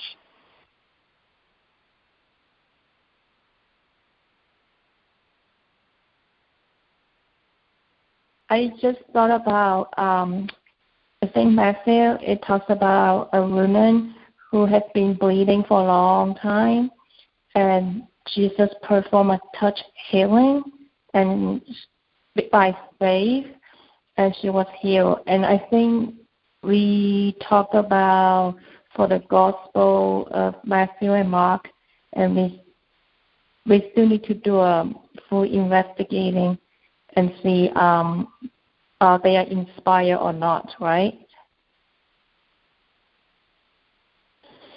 Yeah, that's correct. To my knowledge, they don't claim to be products of inspiration. But then aside from whether they claim to be inspired or not, I mean, someone could be an inspired writer and yet be misinformed on a historical point. So even if they were inspired writers, it wouldn't mean that everything that they said is historically true, because they might just be going with the best historical information available to them. So when it comes to a question of like the woman with an issue of blood and that story that we have, it's really a question of history. Is that historically true? Did that actually happen? And so that would have to be examined, because if it's not even historically true at all, then of course asking how it happened wouldn't really make sense, because there is no it to have happened. Another point that comes to my mind is also just the fact that Ellen White explained that all of the miracles that Jesus performed were actually done by angels. So even if it was a historical event, Jesus himself didn't do anything, according to another inspired writer whom we have tested and know to be inspired.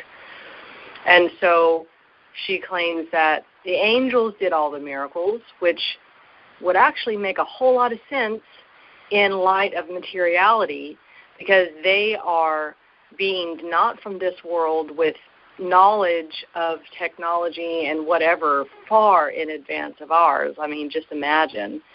And they're going to be able to do things that we can't even imagine, that are very real, completely material, but also could be instantaneous. And, you know, we can't explain it right now. But knowing that the angels are the ones that performed the miracles completely fits into the realm of materiality in my mind.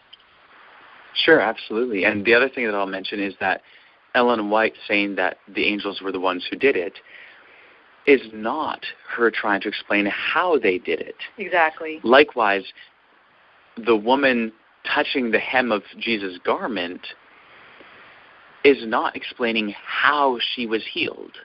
You know, neither Matthew nor Mark is trying to explain how she was healed.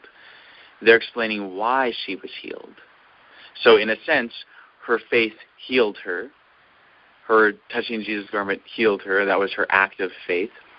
But that's only in the sense of why, not in the sense of how. There's no mechanism whereby touching a garment could stop someone's issue of blood. You know, that's not the mechanism of how she was healed. So it's important for us to learn the difference between how questions and why questions and what questions and who questions, because often when people say God or angels, all of a sudden all the hows, whos, whys, and whats are all blended together. And it's as though simply saying the word God is supposed to be an answer to all of those questions, when that in reality is not the case.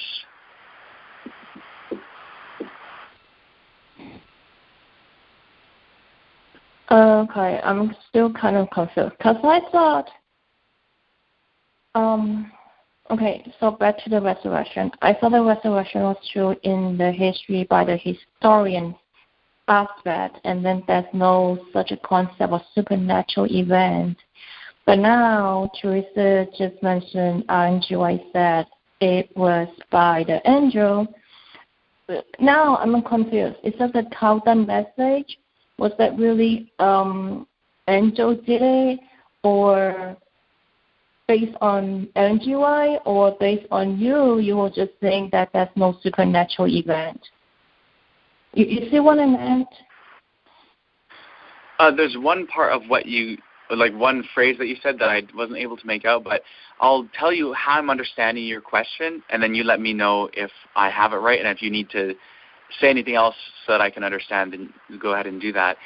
But what I'm understanding your question to be is basically you're saying that you're confused because I'm saying that there's no such thing as a supernatural event, and so you're wondering if really I'm saying that, or if that's historians saying that, or, you know, if I'm saying that, it seems to contradict Ellen White saying that the angels did the healing, because you're thinking that maybe that's a supernatural event. Is that correct? Yeah. Yes, I thought you said that there was no supernatural events based on the reality concept, and then NGY says supernatural event by the angels. Yeah. Right. Okay. So here's the thing. first of all, yeah, I do definitely say that there's no such thing as a supernatural event if we understand the word supernatural to refer to things that are outside of the physical realm. So, like, you could use the word supernatural to mean different things. If you say supernatural, most people think that supernatural means it is outside of the material world. So it's non-material, immaterial, not physical. So under that definition, then I would say there's no such thing as a supernatural event or supernatural anything. And Ellen White would agree with that because she was a materialist. She was not a spiritualist at all. She did not believe in the spiritual or the non-physical or the immaterial. The other thing that I would say, and Ellen White would also agree, is that angels are physical beings. Angels are not supernatural in the sense of being outside of the natural world. They are physical, they are natural, and so the angels doing it is not a supernatural event, just like saying, this is like what I was saying where I said that, for a bee to change the way flowers are by cross-pollination is not unnatural because they're part of the natural world. The same way with us. As humans, people think that, when we do something, it's unnatural. It's not natural because they think that we have some non-physical part of us. But that's not true. We are 100% all the way through just totally material beings, and we are just as much natural as is a bee or a flower or a lion or a mountain. We are just as natural, just as physical. Same thing with God, same thing with angels and all of that. They are all physical, natural, and all of that, just the same way as we are. So for an angel to do a healing or to do something is no more supernatural than for a human to do it or for a bumblebee to do it or whatever. Does that answer your question?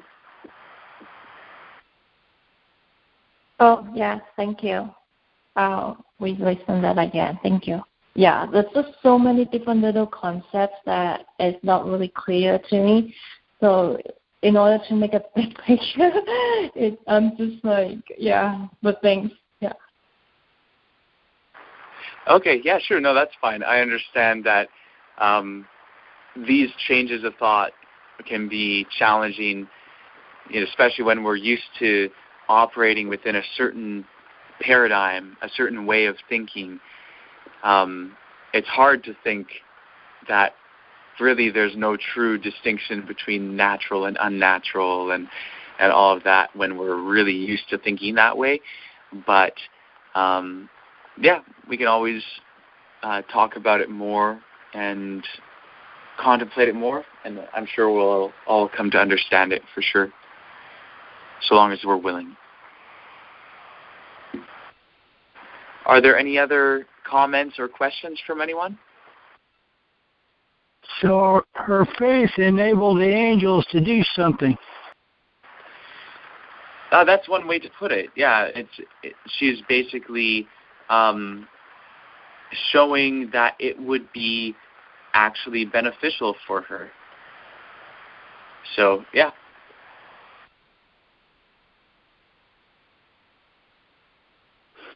But what they did, we do not know.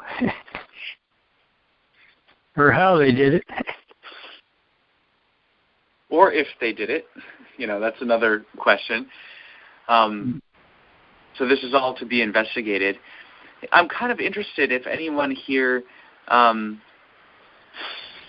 you feel like in light of the things that I said earlier in this call, that you have a better understanding of how to tell whether something is valid or not valid? Do you feel like you have a more clear perspective in terms of science versus pseudoscience, whether you're talking about chemistry, biology, history, archaeology, whatever it may be? That's kind of like the main thrust, the main point of what we're trying to get across here. And so I'm wondering, does anyone feel like they understand these broad issues better? Do you understand the lack of difference between natural, unnatural? Or if you don't feel like you understand it any better after this call, feel free to say so. I'm not going to be offended or anything. It's just important for me to kind of know where you guys are at in terms of these things. So does anyone have comments in that regard? One thing that was really helpful early on in the call was when you brought out comments that Sister White made about medicine in her day. She had no knowledge of today's medical practices, those that are good and those that are bad, quite frankly. But I thought that was really helpful because I'd never really thought about that. Modern medicine, what was termed modern medicine in her days, is not modern medicine today. It's so far changed, advanced, or whatever you want to call it. Anyway, I just wanted to thank you for bringing that out, because that's something we have to take into consideration anytime we do read a different thing she says. It doesn't negate just everything she says, every caution and suggestion, helpful suggestions. But I really appreciated you bringing that out, because I'd never really thought about that. And there were numerous things on the call. I loved the examples, and I didn't think you went too far overboard. I think you just stopped it just at the right point there. But, yeah, all that was extremely helpful. Thank you. Well, excellent. Yeah, I'm glad that was helpful.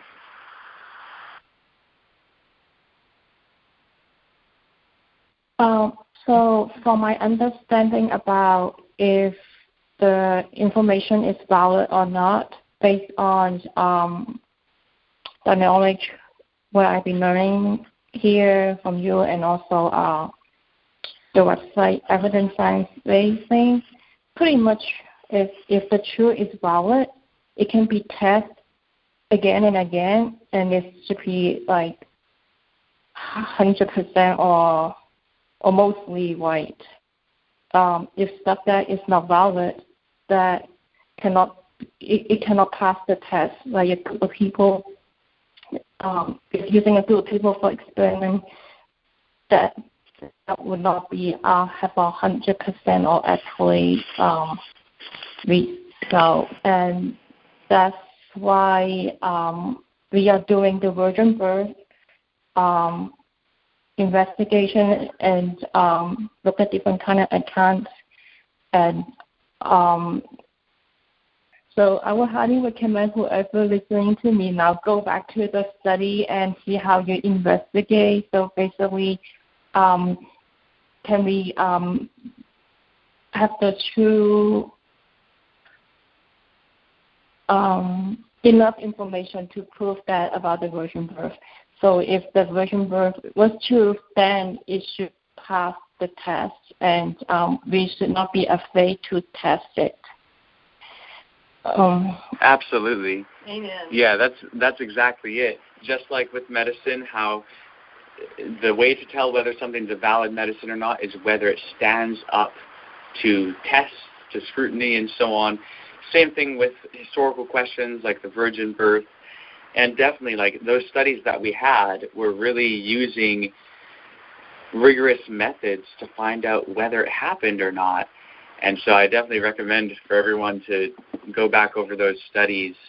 And I also recommend for people to watch the whole series, all 10 lectures by Harriet Hall on science-based medicine, because especially in the last couple studies, or coming to the end of it, she really goes through how to tell the difference between valid experiments and experiments which are not valid. So, yeah, really important for sure. Trent, I haven't had time to listen to, is it Harriet Hall you said? Her videos. But does she talk about GMO in there at all?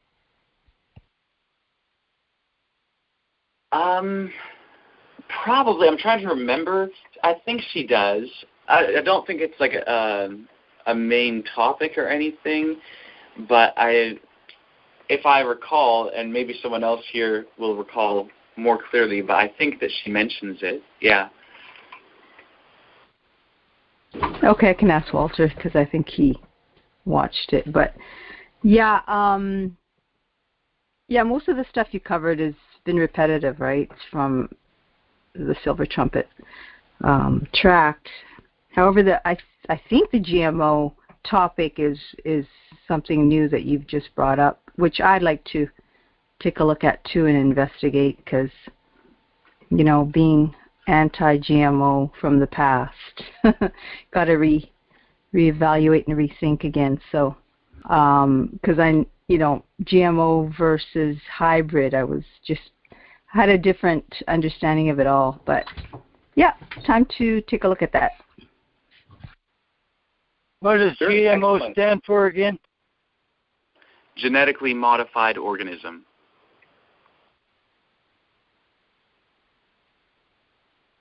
Hey Trent, did you listen to the Harriet's video on chiropractic yet or not yet? Yes, I have. Okay, I listened to it last night, and actually have to understand, I personally am not in favor of chiropractic. Like I've never gone to a chiropractor to have like my back adjusted or anything like that, and I'm not a proponent. I kind of in my mind have always had it in the quackery kind of box or whatever. But in listening to Harriet, I didn't think she did a good job. Like, I didn't see her using science-based evidence. I saw her kind of taking pot shots at them, and she used some examples and stuff like that. But in my opinion, like from her earlier videos, she took a couple examples of people, like for example, on adjusting the neck, and these two data points, and she's talking about how these 2 data points ended up having a stroke a couple of days, within a few days of having their neck adjusted. And I'm thinking that's exactly what you were speaking against. That was the science, that's pseudoscience you were speaking against in your first video. To just take 2 data points and not do any kind of, real in-depth study or anything. That out of the hundreds of millions of people that have had their neck adjusted, 2 people 3 days later have a stroke. That's not science. That's nothing. That's not related, and probably shouldn't have even been brought up, in my opinion. And I saw just like a reoccurring, like she has a real bent towards chiropractic, and she was exposing that bent, in my opinion. So maybe I should watch it again, but that was how I felt. And now the first video I thought was great. It made a lot of sense, where she was kind of introducing the whole science of things and that. Anyway. Yeah, no, I appreciate that comment. And, I agree. I noticed that too. Teresa hasn't watched much of it, but she saw part of that. Yeah, I saw that particular portion of the chiropractic video, and I noticed the same thing, as in she only gave a couple examples, and kind of, at least for that, it was being used as evidence, even though she gave way more evidence against chiropractic than just that. And I have been a lifelong proponent of chiropractic. I've seen chiropractors for years and have felt very much benefited by some of them and actually injured by others. And, so I have both sides of the experience in my past, but when I was listening to her, that was one thing that I was kind of like wondering, like, I wonder why she did that, even though I also know personally someone who is completely never the same because she had a stroke after a neck adjustment too. So very interesting. No, I do want to say, I want to qualify my agreement to what you said, Ed, because I mean, there are multiple aspects to what you said, and what I agree with is that, mentioning a couple things, and just the fact that a couple days after someone had an adjustment, there was a stroke, and this has happened. Like, she gave 2 examples out of like all the many adjustments that people have. That doesn't prove anything. I agree with that. However, I'm not sure that she was actually trying to use it as a proof that chiropractic is not valid, or that it actually certainly causes strokes or something like that. I think she was saying that it can. The most helpful part in my mind in the chiropractic lecture was really, her explanation of the foundational principles upon which chiropractic is built and how none of them are actually valid. Yeah, that got my attention. So I do think that in general the video was very good. Like, I think that she did a really good job of explaining what chiropractic is and what's wrong with it. And I think that her primary purpose in mentioning those examples was just to show how it can actually be dangerous because, basically a lot of people might think, and I've heard a lot of people say things like, well, even if it doesn't work, like, it's not going to harm you, not necessarily with chiropractic, but with alternative methods in general. It's viewed as more natural and so on. You got nothing to lose. Yeah, you got nothing to lose. It's, and I think one of the things that she tried to show for each method that she talked about is that, look, this actually can be very serious, and it should be taken seriously. And even though she didn't go through a lot of the evidence for it, I do think that it is true, though, that chiropractic adjustments have actually caused serious issues for people. And I don't think that conclusion is based on an anecdote of a couple stories and, something happening before another, and you just assume it's causation. I think that there's actually more to it than that to demonstrate the causation. But, she didn't go into detail on that to explain that. And I think that is understandable to whatever degree because, there's a lot of what I said tonight that I was just brushing past some things. Like, I really didn't get to go into detail on a lot of these different examples and so on and so forth. And so, they weren't really sufficiently addressed to show that there are actually valid examples of what I'm trying to get across. And that's just part of the limitation in conversation and in trying to get across one point. You may use examples and use things that you're not able to go into a lot of detail into, but you're mentioning them for your broader point. And so that comes at a loss of not demonstrating everything that you're saying. And so in that regard, I can't really fault her for the way that it came across. However, I'm not saying it was perfect. Like, I do think that if she had just qualified it a bit more, like if she had just said, like, hey, I'm giving these examples and I'm giving them for the purpose of showing that it can be dangerous. I won't have time to go into all of the evidence to show the causation and all of that. And you can go here or here for more information. Like, if she had done that, that would have been way better. And, that would have been great. But, I don't expect that someone's going to do that every time. And I think that overall what she said was really good in regard to chiropractic. And I will say also that at the end, in the last video, I forget if it's the last or second to last. I watched the last one today. And anyway, in the last or second to last, she actually gives a whole bunch of resources and that sort of thing. And so, we could all check into more of the details kind of to see if she made mistakes or whatever in terms of factual information. And she may have, my promotion of her series of lectures is really for the principles that are conveyed. And I think it's a very useful series for coming to understand how to tell the difference between science and pseudoscience in regard to health issues.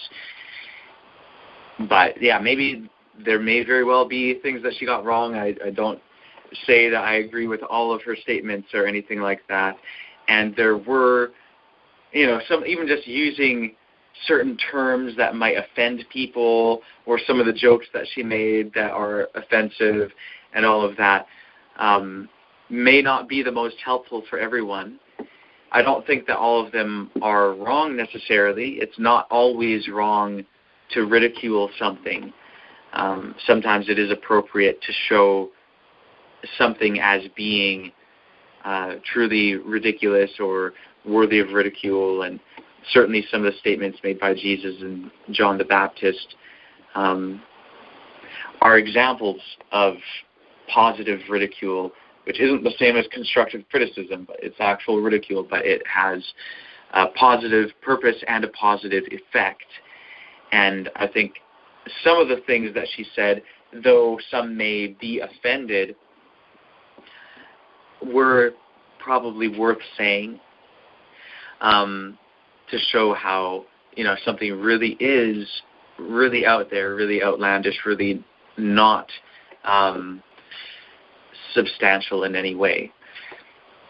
So, anyway, it'd be interesting to see the series again, or to see the lecture again on chiropractic.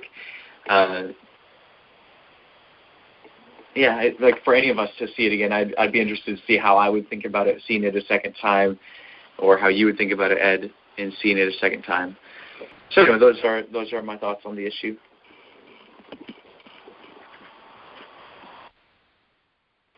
Yeah, I have a comment on chiropractic, and quite frankly, anything else where someone is going to be working on you.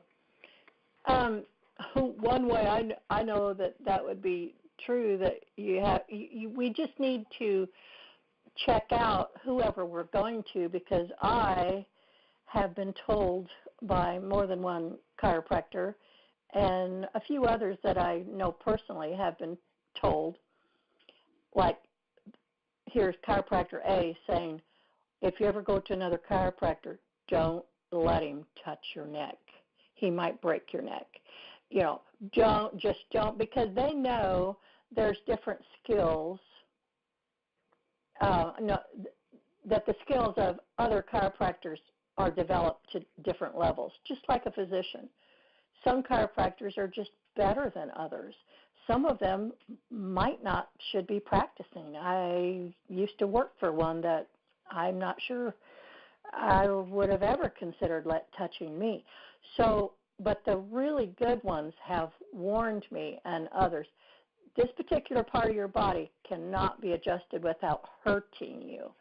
And so I do appreciate being told that, instead of just, belonging to the good old boys club and everybody sticking together just because they all happen to be chiropractors. So I just want to put that in. We really need to research who we go to in the first place. I've also experienced lasting, lifelong damage from going to medical doctors. So, yeah, I really appreciate the good ones. They're invaluable.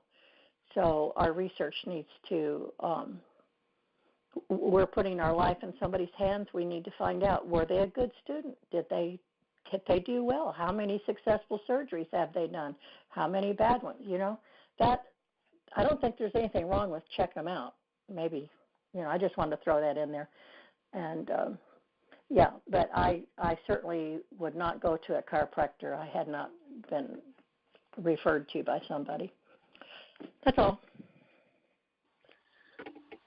So I have a couple of comments in regard to that.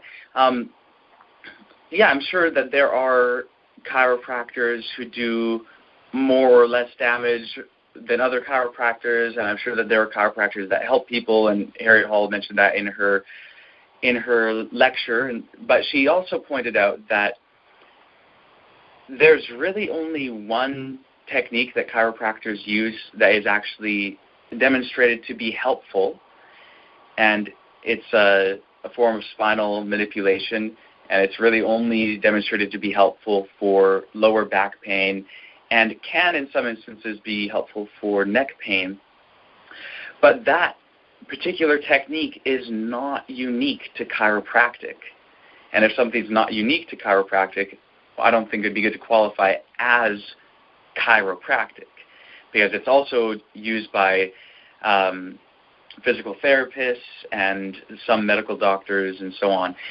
And what she really is pointing out in this lecture is that chiropractic itself is a pseudoscience, not a true science. And so, like, when it comes to going to a medical doctor, you might want to find out for sure, like, is this a good medical doctor? But I wouldn't recommend for anyone to go to a chiropractor, period. If someone had some sort of physical pain and all of that, I would recommend going to a physical therapist. And, yeah, really, because if the fundamental principles of the thing are not valid, then it isn't really worth the time anyway. And if the only thing that they do that is actually demonstrated to help is done by other people who have better training and use an overall method that is scientifically validated, then it would be far better to do that. I know this is so different from the way we've thought, you know, our whole lives, maybe your whole life, I'm not sure, but it is something that our Heavenly Family is really trying to get us to come to understand, you know, all of these various principles, because we need to be free from all guile, which is falsehood, and the 144,000 have no guile in their mouths. Now, that doesn't mean that they only say friendly things. It's not a mean versus a nice quality. Guile has to do with error or falsehood. And so we are being instructed by our Heavenly Family and guided to cast aside all of the falsehood that we have taken for granted to be true. And there are many, many, in fact, probably the majority, even, I would say, of all chiropractors or healthcare practitioners of any sort that are genuine in their concern for people in their care. You know, I would qualify myself in that category as a massage therapist for all those years. But I am not going to try to excuse that what I was doing was valid, you know, and I'm not talking about just rubbing muscles. That's, you know, there's things about that. There's things about what I did that are valid science, but again, it's not exclusive to massage therapy. It's stuff that physical therapists would do. That's the true science part of what I did. But as a massage therapist, there were other things that really predominated my practice that I now have to confess are pseudoscientific.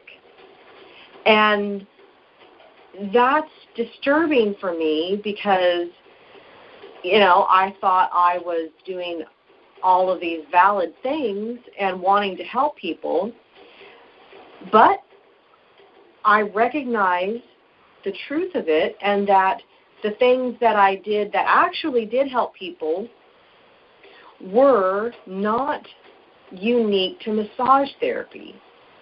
They're practiced by actual science-based medicine. such as physical therapy or whatever.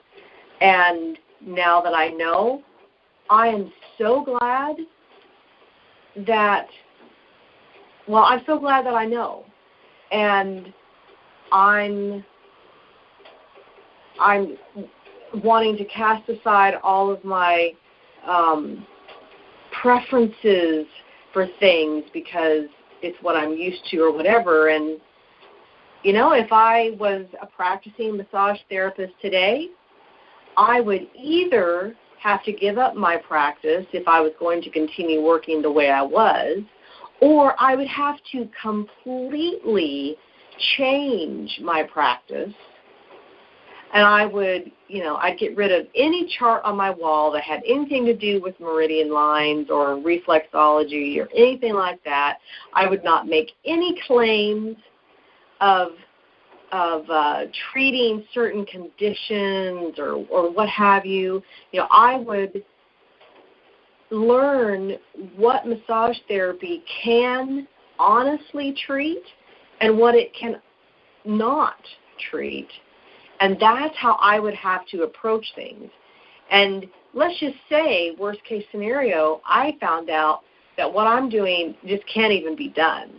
I would have to give up my practice, even if it was my livelihood, because I would then no longer be honestly deceived.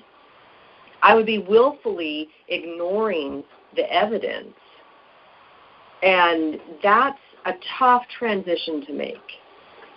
But I really want to encourage everyone, don't be attached emotionally to something that you've held to for a long time. If the evidence shows that it's not effective or it's not valid or it's whatever, pseudoscientific, if after investigation you can see, you know, that the evidence is clear, and it's not just that, you know, you're persuaded of it or whatever, because some people aren't persuaded by actual evidence. But when the evidence is provided, you know, a person that has reasoning capabilities will know. They will have to fight against that reason in order to deny it. And if you can feel yourself doing anything akin to that, that should be your warning that you're being tempted to retain that falsehood in your way of thinking. And, you know, it's the truth that will set us free. So we have nothing to fear, even if we have to strip aside or strip off of ourselves the majority of the way we've thought and the majority of the things that we believed in. But you know what? If they're not true, then get rid of all of it and replace it with the truth. You know, yeah, some of the things that you just said there, I just want to add a couple things. You know, like you were saying, how if you found out that just massage therapy in general, like that there was no way to practice it and actually be doing it right, like actually be genuinely helping people and using validated methods and an approach and everything, that you would just have to totally give it up altogether. And see, that I think highlights something where whether something is fundamentally valid or not makes a difference. You may have something that's fundamentally valid that is misused. Yeah. And then you could simply correct it and correct your behavior to use it properly. And then it's all good. But if something's fundamentally not valid, well, then it's just not valid and it shouldn't be done, period. And that's kind of the difference. Like, I know it's true that someone could be harmed by alternative medicine and someone could be harmed by some sort of mainstream medicine thing or going to their doctor or whatever. But that's not to say that those two things are actually equal. There's actually a big difference. So, like, here's the thing. Someone could be harmed by properly following alternative techniques. Someone will only be harmed if they, in science-based medicine, if it is not properly being followed, whether it's the doctor not following it or the patient or both or whatever. But the difference is that science-based medicine itself is valid. It actually works, regardless of whether doctors in mainstream medicine are doing it right or not. And by the way, mainstream medicine, quote unquote, and science-based medicine are not necessarily to be equated with each other.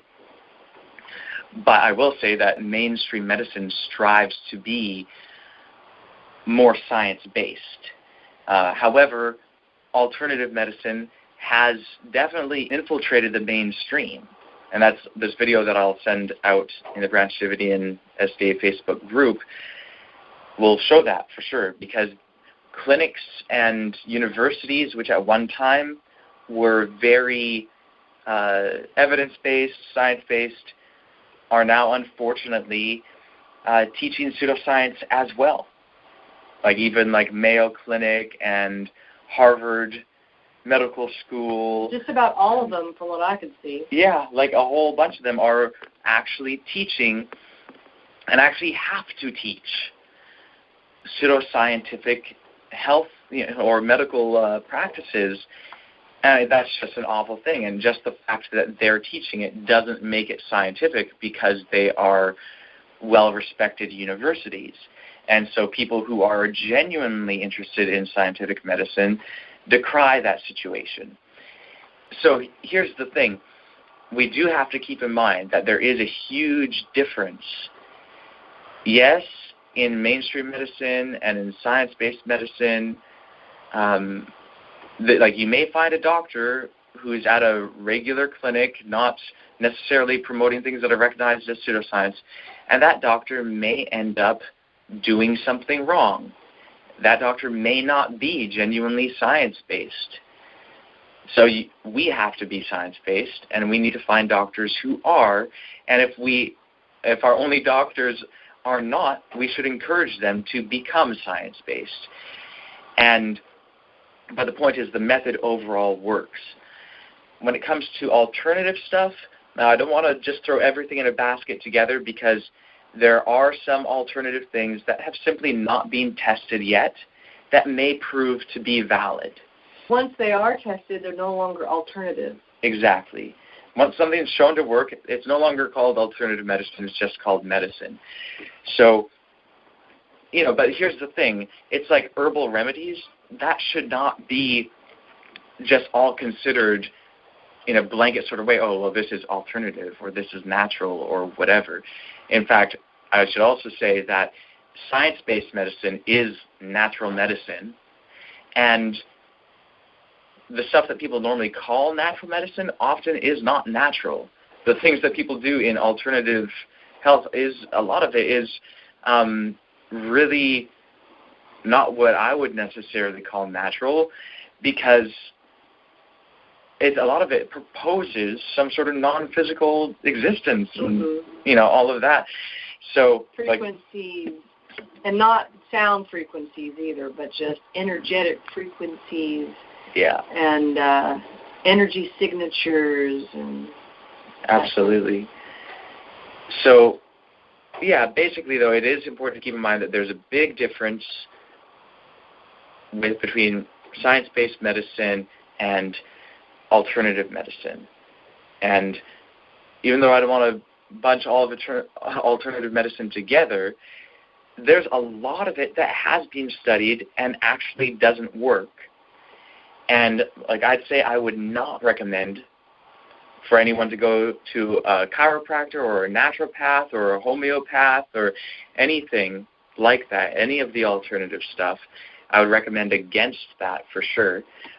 And the reason why is because the methods overall, are simply not valid. The foundations are not valid. Whereas with science-based medicine, it is valid. And even if you get a practitioner who is not staying true to science, that is the issue with the practitioner, not the method itself. So that's really the difference. All right, so I'm looking at the time here. We've been on for quite a while, and I know we've been successfully having generally shorter meetings over the past several months, which has been great. However, I'm sure that there, every once in a while, topics like this I can see having more extensive discussions, and I think it's been fruitful and good for us to have this discussion for sure. And all at once, too, I think. I think so, too, yeah.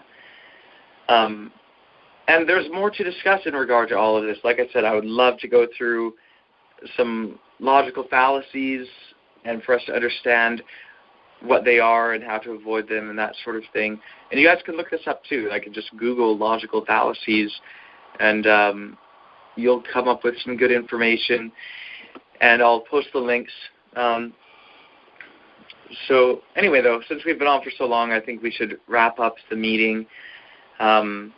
If anyone is just like totally dying with something right now, and you really want help on a certain point or whatever, feel free to mention it now. And otherwise, would anyone like to thank our Heavenly Family, and then we'll close off?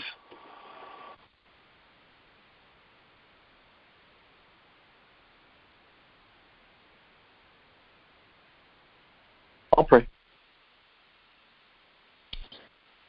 Dear Heavenly Family, we just thank you so much for your truth, and we thank you for correcting our minds and showing us how to investigate your truth and ultimately how to see you and be a part of your kingdom and how to share your kingdom with other people. And we just thank you so much for these opportunities together, the fellowship that we have on all these calls. We pray for all these things in the name of the branch, Shinchi. Amen. Amen. Amen. Amen. All right. Love you all very much. Have a good night. Good night. Good night.